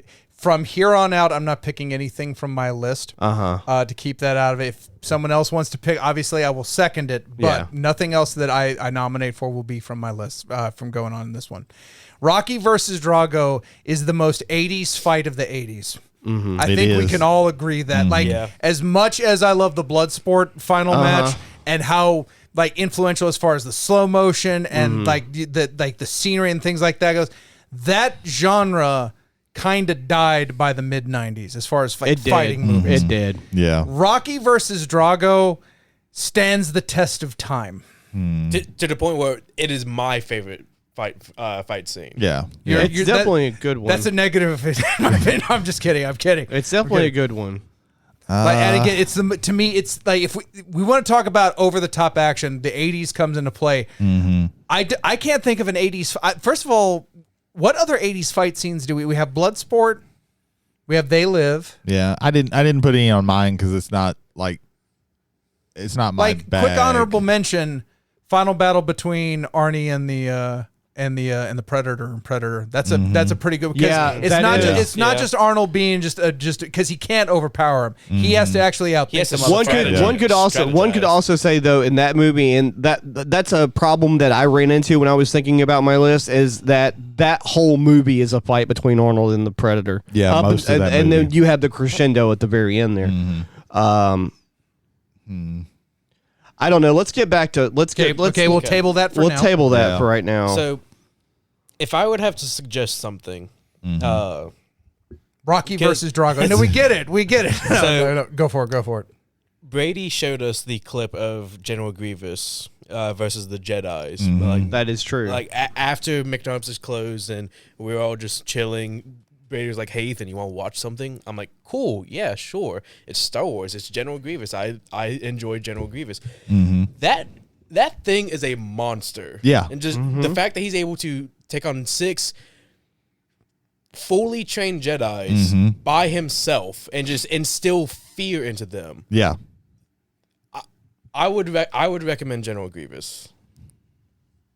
We don't have a lot of animated. In fact, wait a minute. General Grievous. We got Kung Fu Panda. I believe those are the only 2. I think that's the only animated. That's the only 2 on there. And that's fair because more recently, and we mentioned Studio Trigger. I'll mention Studio Trigger with Star Wars. The thing they did for what was it? Disney Visions. The Visions, where they're fighting in space. That's on the top brother, of the Star the brother and Destroyer. sister, That's or whatever. That's a crazy ass fight. That's a There's some crazy really fight, good too. fights in Yeah. Star Wars Visions. Yeah. I haven't That's watched true. the second season, but that think- first season's really I good. think there's some because notice I think we've talked about this off camera, but let's talk about this very soon. Dragon Ball Z doesn't show up, and here's why. We're talking about fight scenes and not fight series. Yeah. Things that go on for like half of a fucking TV series. The sagas, like the Majin Buu, the Cell saga. If we How long will the planet Namek blow up for 5 minutes? Now here's what we could have done or do in the future that we're not going to. In my personal, I mean, I'm speaking for everybody here, but come on.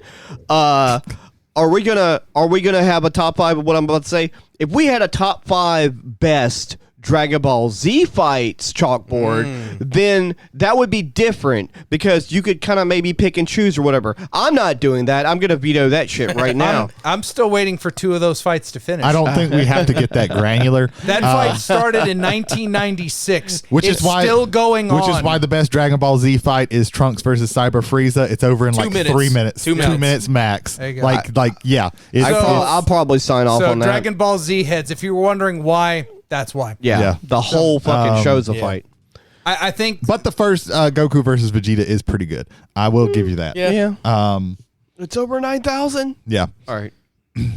So, Moving on. Grievous- Bloodsport, huh? Let's not move on. Okay.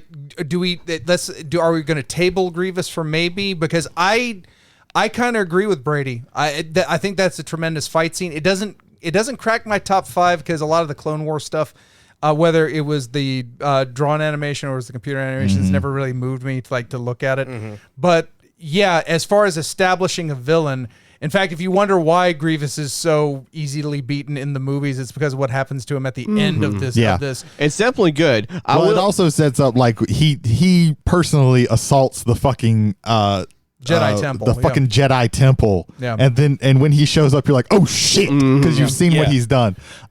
There's just quick, watch that Gendy Tartakovsky's Clone Wars. It's very at good. max. I think it's like 3 hours altogether for very good. everything. And there's some really good fights.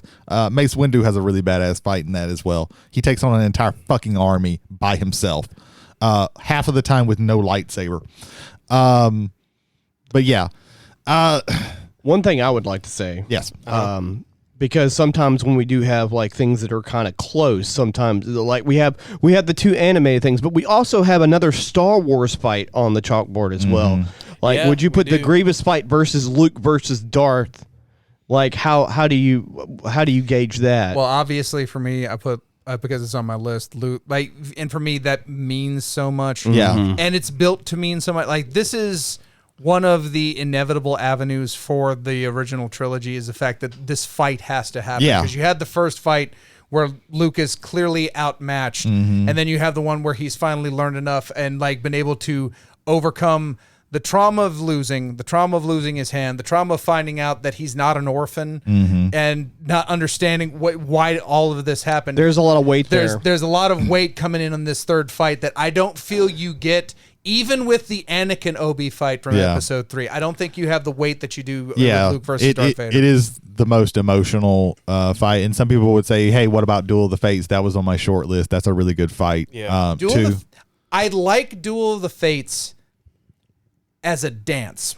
It is very choreographed. That fight is too over choreographed to me. Like to where Red Letter Media brings that up in the Plinkett review of it, and I never could really encapsulate in my brain why. And then when they said it that way, it's like, yeah, like this is clearly they're getting to their spots and they're going through their motions each time. Like the only parts I really feel anything is when Qui-Gon dies, and when Obi-Wan wins, and even though those are choreographed, there's some emotion behind that where I feel everything else is kind of devoid of that. Yeah, I can see that. But yeah, Luke versus Darth Vader, that was on my short list because it's such an emotional fight. And like you were talking about how it's very slow and staccato, but like I would argue like that there's a clear evolution with lightsabers. There are people like the movements are much better. Like from the first one, from the Obi-Wan Darth Vader fight in A New Hope to Luke versus Darth Vader 1, like there's a clear, like we get a fucking lightsaber throw, like that's fucking cool. Like that has all that after that, like that was like one of the coolest things that you could do if you were in a video game and you had a lightsaber is, I can throw that shit. That's awesome. But yeah. I wasn't necessarily meaning that as a bad thing. What I was kind of is it did evolve over time to be a more fast, fluid. In the prequels, like changed up how lightsaber battles, happened because they were first was it Kendo they were based off of, and they were very slow and deliberate. And this one is slow and deliberate, but there is like an evolution. That's really interesting, and they do some interesting things, and there is a lot of pathos in this fight. Well, and also the fight has levels to it. Like there's moments where Luke is above, and like they have the moments where they're the very samurai movie moments of where they stop the fight for a moment, the hesitation, and they're talking out their differences with one another, and then the fight continues on. Yeah. There's a lot at work there that I really love. Yeah, right. With a lot of the newer stuff, the choreography is what really kind of takes me out of those fights. Yeah, I can see that. Do we want to vote Luke versus Darth? So are we cool with this, with Luke versus Darth versus Grievous versus the Sixth Jedi, and the winner goes on the list? Are we cool with that? Does nobody want to say anything? Then I'm fine with it. Then we're going to a vote. Obviously, I'm Luke versus Darth.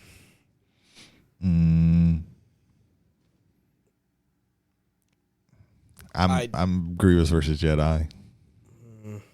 We should have just taken ourselves out. Yeah. Just like, gentlemen, y'all discuss between the two of you. Man, it is. We need to get at least one audience member for these episodes. Yeah, and they can tie. Having five would be, because this requires both to be unanimous against another person on the show, and it doesn't feel right.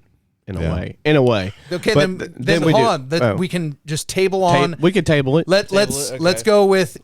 We've got some good. These might make to the top 5. Yeah. Is there anything else that stands out on anybody else's list? Don't nominate from your own. Nominate from another else's list that stands out for you. Let me see.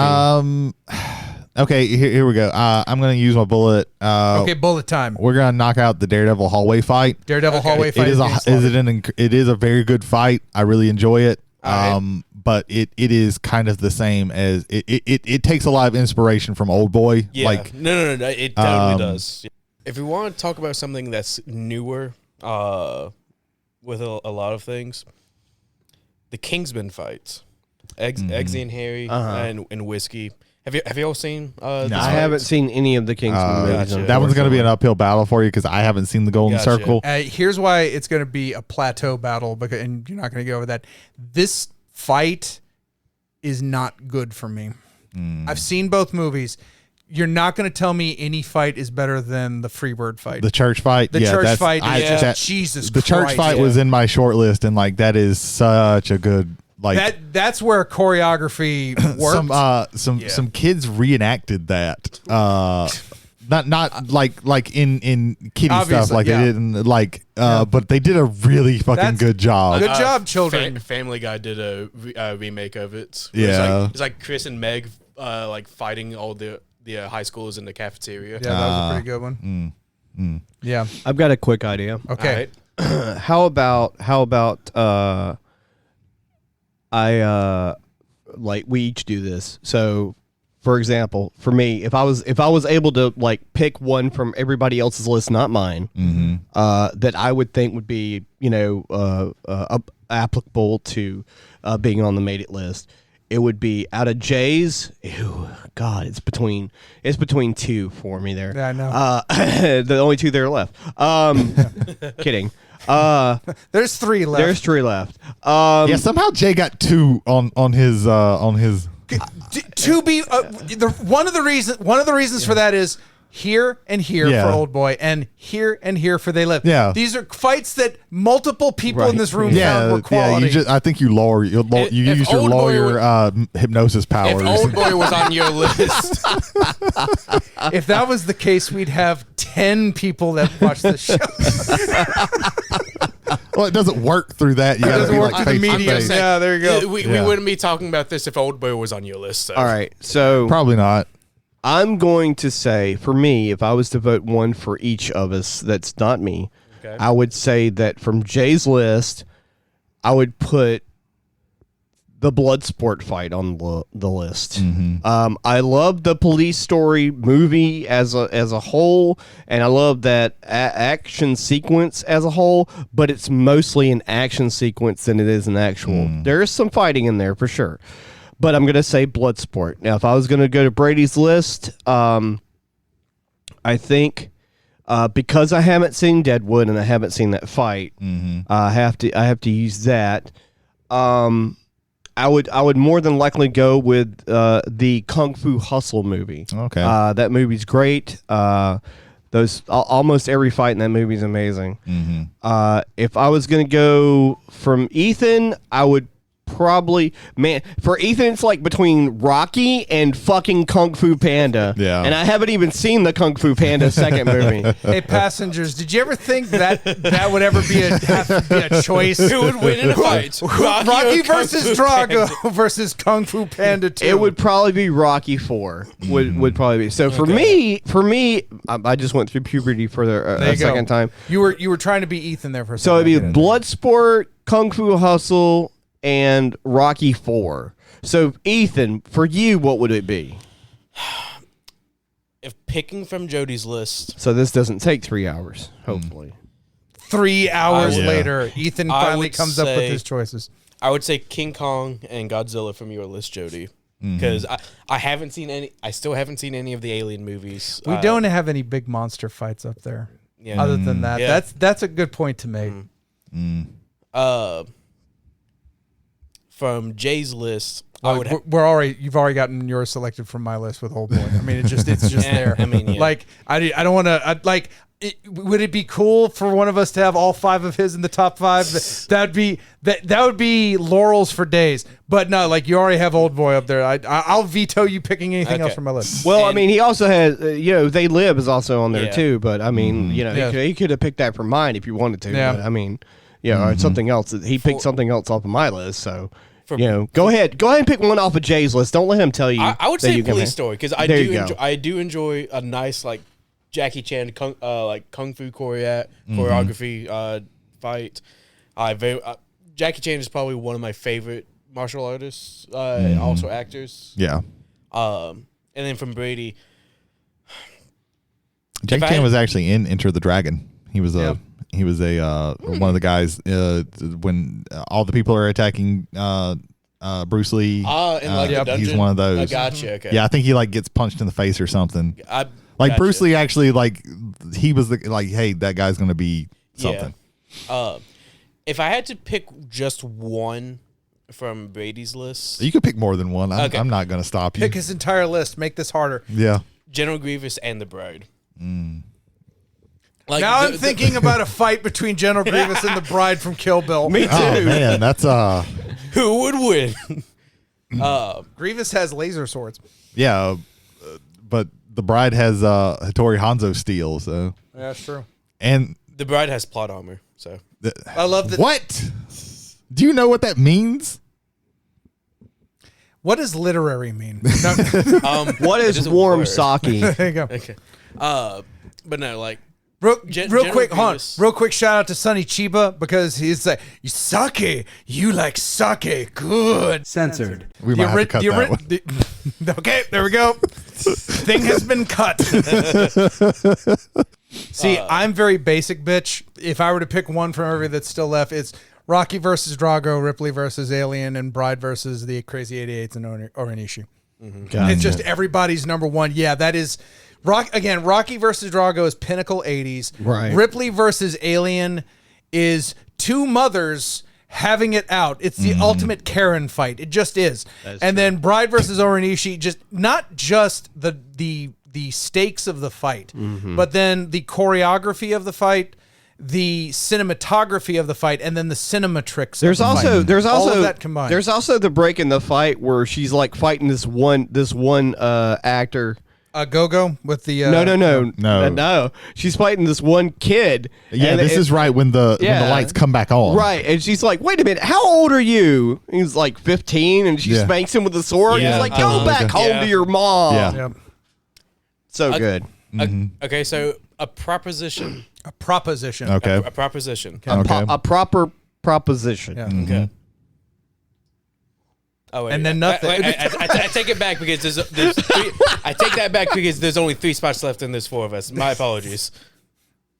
I take that back. There's 4 of us, and there's only 3 spots. Can we rewrite the rule that the bullet completely I'm having an eliminates one whole aneurysm. person or can eliminate one whole host's entire set of picks, even if, like, I will allow old boy to be shot just having none of Ethan's on here and be done with it. It's already made it. It can't be shot now.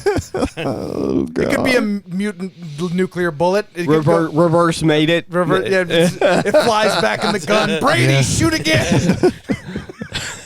It's not just a nuclear bullet; it's a quantum nuclear bullet. Oh my God! A quantum nuclear silver bullet.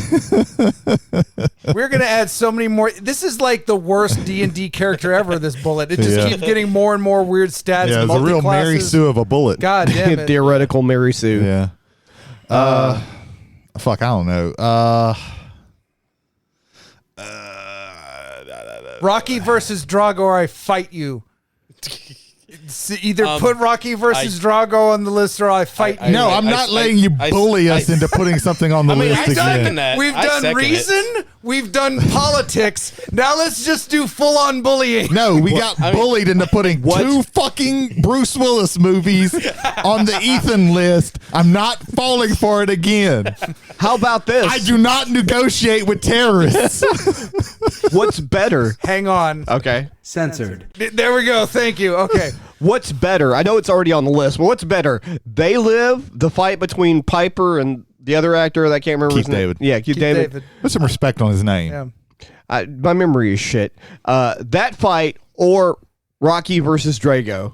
What is better? Okay, unpopular opinion, Rocky versus Drago to me is fine. Like, it's not. It's fine. It's fine. Fine. Okay. Keep Uh, going. Yeah. If I were to pick a Rocky fight, it would be Rocky 1, Yeah. just because there's so much emotion in, I would in pick. that fight. I would pick Rocky 2 because he won that one. I mean, yeah, that was You can argue he won the first one. that was but almost like lost the because- Rambo to First Blood, where it's like, okay, we're just gonna undo the shit. Yeah, First Blood is just like people forget that First Blood is just him like killing off Hicks. He kills one person. Yeah, and it's yeah. one accidentally. person. Yeah. Yeah. There's Rocky versus Drago or fight me. Second? You both have bad needs. I've got a chance. All right. Tag team fight with me and Ethan versus y'all. I vote Bloodsport. You vote Bloodsport. Bloodsport, okay. It's not on my list, and it's not. I vote Rocky versus Drago. What the fuck? I don't understand. Like I said, to me, the Rocky versus Drago is fine because most of the fucking fight is done in montage. Oh God, there's 3 montages in that movie. Yeah, there's a lot of Shit. fucking montages in that movie. It is incredibly 80s. To be fat, because I am. But to be fair, Rocky did have his body destroyed, or rather, Sylvester Stallone's body was destroyed by Dolph Lundgren. Yeah. Yes. Mhm. 'Cause Well, he that's did what a happens when you ask Dolph Lundgren to hit you with all of your That's what power. Yeah. He got hospitalized for our entertainment. Yeah, Yes. yeah. So for that I'm sure all the reason- steroids he was taking also didn't help his Yeah, heart. that didn't help at all. Probably, like he was on a cycle of bad destruction there. Yeah, yeah. Also, Brigitte Nielsen also probably wasn't helping his heart. Probably No, not. probably Say. not. No. Mhm. Let's table Rocky versus Drago for now. and- Okay, this table is getting very heavy. Well, no, we're just tabling it again. Oh, we're It's going tabling- around the lazy Okay, Susan. there we go. It's I'd coming like around. to bring back up Grievous and Luke and Darth Vader. I vote for Grievous. That was like 5 minutes ago. Yeah, well, no, bring hi, it except back. except he has a vote now. Okay. For Grievous, I'm for voting General. for Okay, Grievous. Okay, so he's voting for Okay. Grievous. What is your vote? Bloodsport. So in the fight between Luke versus Darth Vader and General Grievous, we have 2 votes for General Grievous versus 6 Jedi. 1 vote for Luke versus Darth Vader, and 1 vote for Bloodsport. To be fair, if you talk to Frank Dukes, he could win all of these other fights. That's true. This is true. That is and he, very true. And he That's probably he will say that he actually did win all of these fights. that's So fair, there yeah. is that. So because the vote is 2 to 1 to 1, General Grievous versus 6 Jedis on the list. I agree with that. General Grievous Sure. I That's all. agree. Otherwise, we're never going to fucking versus finish. 6 Jedi. Not that hasn't stopped us before. That's Yeah. very true. Yeah. Okay, so Okay, so there's 2 spots left. Yeah. Okay. Okay. Why shouldn't Bride versus Orin and the Crazy 88 be on this list? It's overproduced. How is it overproduced? It's too much. It's It's entirely too much. it's entirely too much. Yeah. Understand that 5 minutes ago I was putting Yeah. Rocky, Ripley, and Yeah. You asked for negatives for it. I don't necessarily back these, but I do believe there is some contingent who would argue that there's too much going on in that fight. Not to necessarily follow it. You know exactly and what's my going counter on. argument to be with that is that it is a long fight, but it keeps you interested because it does change. I will say that I lost interest until it was one-on-one. Like at the very top, I'm interested, and then it's just her just hacking the shit out of people, and it's just a whole bunch of like light gags and sight gags to try to keep you interested, and then finally it's interesting again once it's that one-on-one. I don't agree with battle. that because they do break it up in different ways. Like they said, the head guy of the Crazy 88, who is also a well-known martial arts guy. He comes in every once in a while to break it up, and then they do the fighting with the colors in the back, in the dark thing that breaks it up. But sure. I like that fight. I think that fight should be on the list, to be honest with you. okay, so There we go. Okay, Jay, why should the Bride be on the list? Oh, because it's tremendous choreography that keeps you with it throughout all of it. Like even like again, like I said, you asked why not. I'm giving arguments that aren't necessarily mine, but that do exist for this. Well, I thought when I asked why not, I was asking for actual arguments that people believed in. But sure. But there's arguments that do exist. That's my fault for asking something arguments with the lawyer. So So To be fair, yes. I mean, do we put the Bride on the list? What do you think, Ethan? I'd say yes. Oh, I love- okay. I Well, love that's that. I love there you that go. fight. Everyone seems to be in agreement. okay. here, so- Okay. Sweet. Now, I guess back to Rocky Okay. and Bloodsport. No. Or I refuse to go back there. That was literally like 3 minutes ago. Okay. I got the Bride and the Crazy 88 on there. I'm not gonna fight Right. too hard on any of these. We all have one on the list, even crossover or not, Yeah. thankfully. So Yeah. this last one's going to be fun.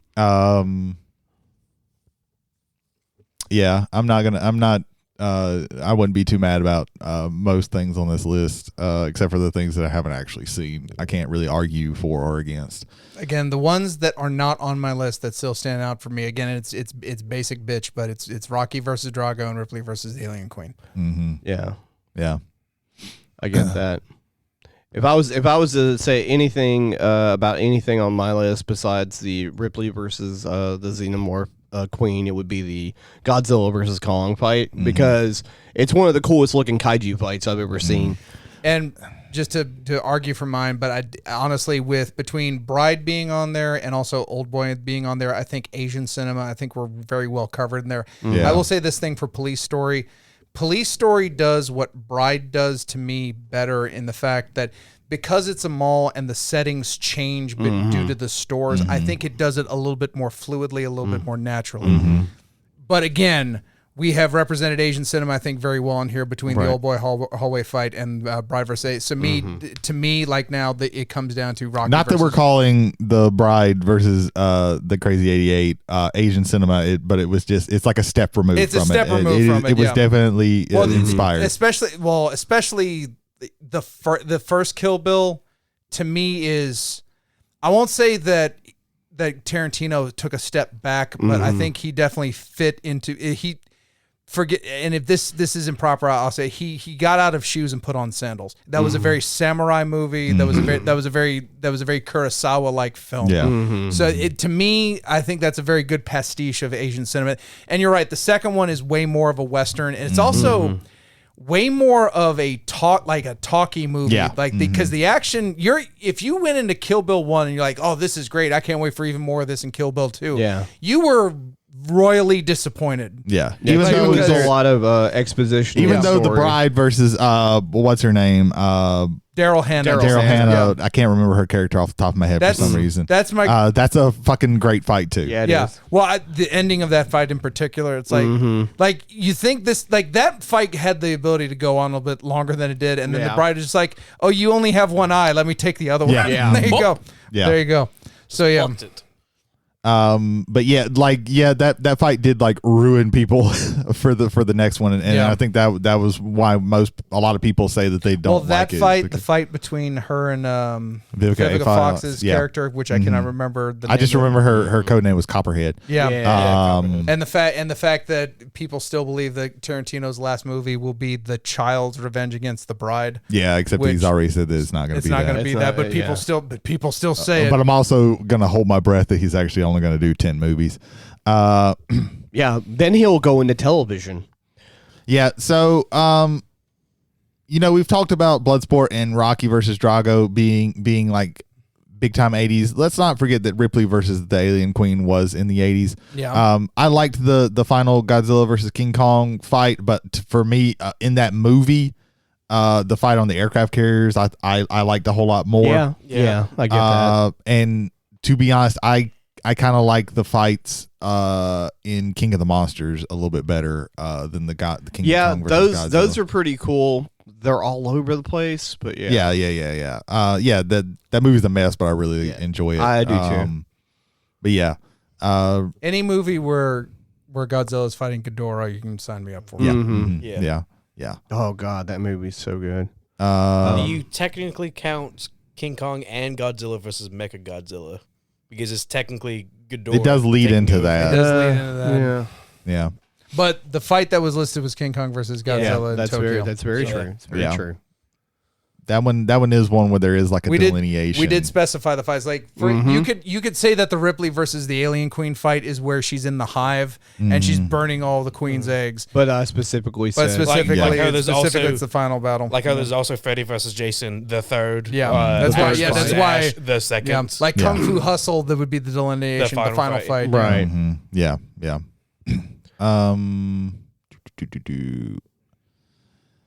Yeah, of what's left, I really like Ripley versus the Alien Queen. That's a quintessential. It's not like 80s in the fact that like it's set during the 80s, but it is an 80s movie, and it is. I think it is. Yeah. Mm-hmm. 86. 86. Yeah. If we decided to put Ripley on there, I would not oppose it. No nominations for Academy Award for actor. No nominations for Academy Award for actor. Nominated for Best Actress in a leading role for Aliens. Sigourney Weaver for Ripley. Okay. So I think I'm down for that. We'll pull the Oscar card. Yeah. And Ripley versus Alien Queen. Okay. All right. Yeah. Somewhere James Cameron just got a boner and he doesn't know why. Yeah. No, he knows exactly why. Sometimes slotting these into what they are as far as numerical can be easy. I don't think that's going to be the case this time. Yeah, we're probably going to have as much problem. For me, it's like Old Boy versus They Live in the For top number one, yeah. in the top slot. Hold on, let's see if we can. Okay, so for me, Old Boy. I mean, I say old. If old it's boy between as well. those two, I'm not going to not say Old Boy. Like, I'll agree. Okay, so old boy's number one. And number two's got to be They Live. Yes. Yes. So now we have to figure out the rest. Unless somebody wants to put something, make an argument for putting anything over They Live. I mean, I don't necessarily agree that it's number two, but I'm not going to fight it too hard. I would say we've been here for a while. I would say I have not seen They Live. That's why I would not put it at number two. But seeing how y'all three like give high praise for the movie. Yeah, and you got to do like a John Carpenter like marathon. Like They Live, The Thing, Prince of Darkness. Halloween 1 I don't and know 2. about. I don't know. I've never watched Prince of Darkness, but like Big Trouble in Little China. Well, if you're doing, if you're Escape doing from New York. yeah, Like, if you're doing, for instance, if you're doing the Apocalypse trilogy, it's The Thing, Prince of Darkness, and In the Mouth of Madness. That's his Apocalypse trilogy, man. Right. So that could be in and of itself a complete watch through, which isn't an intentional trilogy. It's about Just things that if had it been like on a global scale would have meant the end of mankind. yeah, it's the thematic trilogy, like the Vengeance trilogy is Yeah. is a thematic trilogy. Gotcha. So General Grievous versus the Sixth Jedi, Bride versus 88 No Ranishi, Ripley versus Alien Queen. I vote for Bride for number 3. Yeah, I definitely see it I over have, the I have other no two. opposition to that. I like that. I like Grievous at number 5, so we have a little bit of space between like one person versus a whole bunch of people. So it'd be General Grievous, Ripley, going from 5 to 4, and then Bride. Yeah, I have no oppositions. I'm down. yeah, This is much easier than we thought. I don't have a problem with that. yeah. Okay. So, Brady, present to the world the incontrovertible, unarguable, inviolable top 5 fights of all time movies and television. Yes. So number 1, we have the Old Boy hallway one take fight. Number 2, we have the They Live Rowdy Roddy Piper versus Keith David fight, where Keith David just won't put on the goddamn sunglasses. Number 3, we have The Bride versus the Crazy 88 and Oren Ishii. Then we have number 4, Ripley versus the Alien Queen. Get away from her, you bitch. And then number 5, we have Grievous versus the Jedi in the Clone Wars, the original Genndy Tartakovsky version. This is the incontrovertible, unarguable until the end of time top 5 fights of all time. And I think we made a pretty good fucking list. Yeah, I think we did very well on this one too. Yeah. Good list. Yeah. It had everything. It had if I were Stefan from SNL, it has everything. It has bullying. It has politics. It has actual logic. He's even doing the hater thing where you start corpsing like halfway through. Yeah, Yeah. that's Yeah. very Yeah. true. Yes. Oh, speaking of hater, there's a fight scene in, I think it's the second season of Barry, where he fights some dude and then his daughter, and it's his daughter's like a little child, and it's very funny and crazy and brutal. So that is our top 5. And the way we finish the show is we do shout outs. So Jody, do one. Fearology is a show that I record every once in a while. Nepotism. It's not nepotism when it's just you. That's true. Somebody give us the definition of whatever that is. Yeah. This is our jazz theme running throughout the thing. You can tell we're all white guys because we are all off beat. Welcome to a special plug for Fearology, where You dig? Jody Kite sometimes does a episode once a month or so about a horror movie or franchise. You should check him out on all the platforms where podcasts can be heard. All right. There we go. Yeah. Ethan, give us one. Whiskey and wrestling. Why are you trying to have sex with There was our like a audience? long pause there. Whiskey. We went from smooth and jazz to wrestling. R&B. Yeah, there we go. Whiskey and wrestling. The heartbreaks. of wrestling, the enjoyment of a glass of whiskey. Jason Holder and Michael Hill. They discuss AEW, WWE. Enjoy. I'm not. No. We got to let that sit for a second. We got to let that sit for a second so we can go back to being normal human beings. What the fuck was that? So for legal purposes, we have to tell you that if you do listen to that, that podcast is nowhere near as sensual as that. Yeah. So don't go into it thinking one thing and then getting disappointing and writing Michael Hill and Jason Holder angry letters.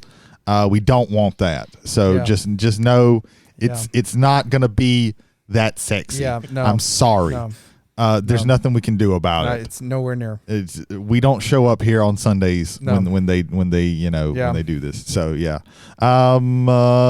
If they ever do an episode called Sensual Whiskey and Wrestling, I'm either not going to listen to that or I'm going to absolutely listen to that. I'm probably not going to listen to that. There you go. This episode sponsored by Adam and Eve. Just type in Travelers when you check out to get Travelers, free DVDs. 69 for a free gift. And a free gift. Yeah. I was actually talking about whiskey and wrestling, but sure. Yeah. No, that's their code is Travelers 69.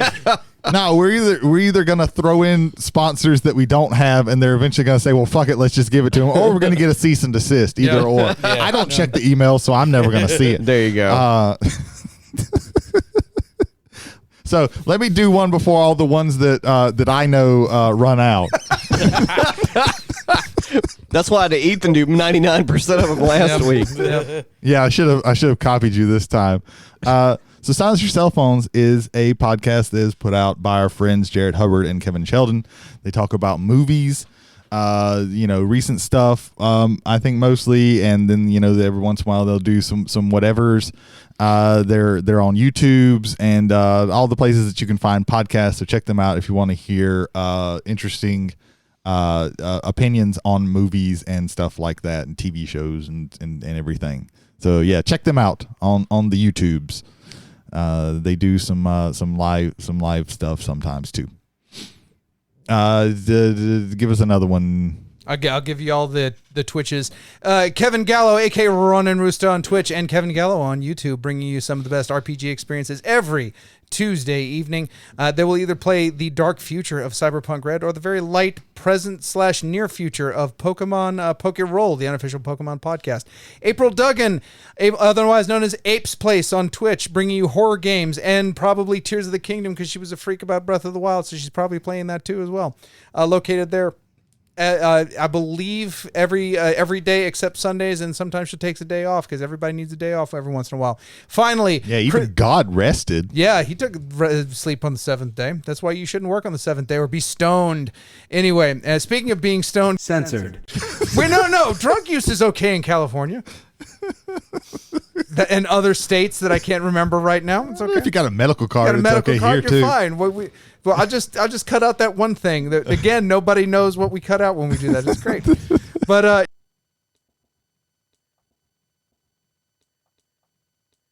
Travelers on the Omnibus occasionally touches on mature subject matter with mature language. As such, the audience discretion is advised.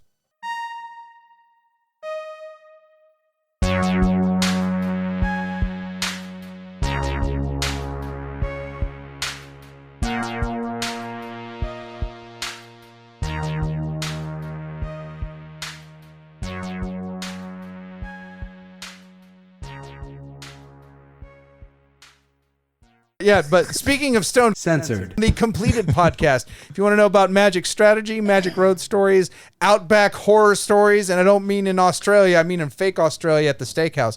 Yeah, check them out as well on the Outback in Mississippi. All major podcasting networks. We'll never be sponsored by Outback Steakhouse. My kids always want to fucking go to Outback because to them it's the fancy place. And oh man.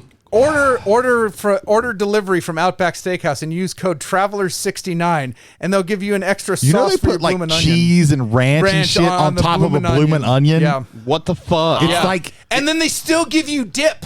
And because like the fries that used to have all that shit was like the most like unhealthy thing that you could eat at any restaurant ever. And it's like they were like, hold my beer, Yeah. hold my Fosters. And if you're wondering why that was fake Australian, apparently it was made by Canadians. Yeah, they've never Okay. been to There Australia. you go. Wow. Yeah. Mm-hmm. That's crazy. Is that everybody? I think we got yeah, everybody. yeah. Oh, Macnarb Macnarb Gaming. Gaming. Goshen, Magnarb Gaming, Mississippi. Goshen, Mississippi. Yeah. We don't want to forget them Yeah. since Greg graciously allows us to use this. They're getting place. like 9 copies of Leviathan.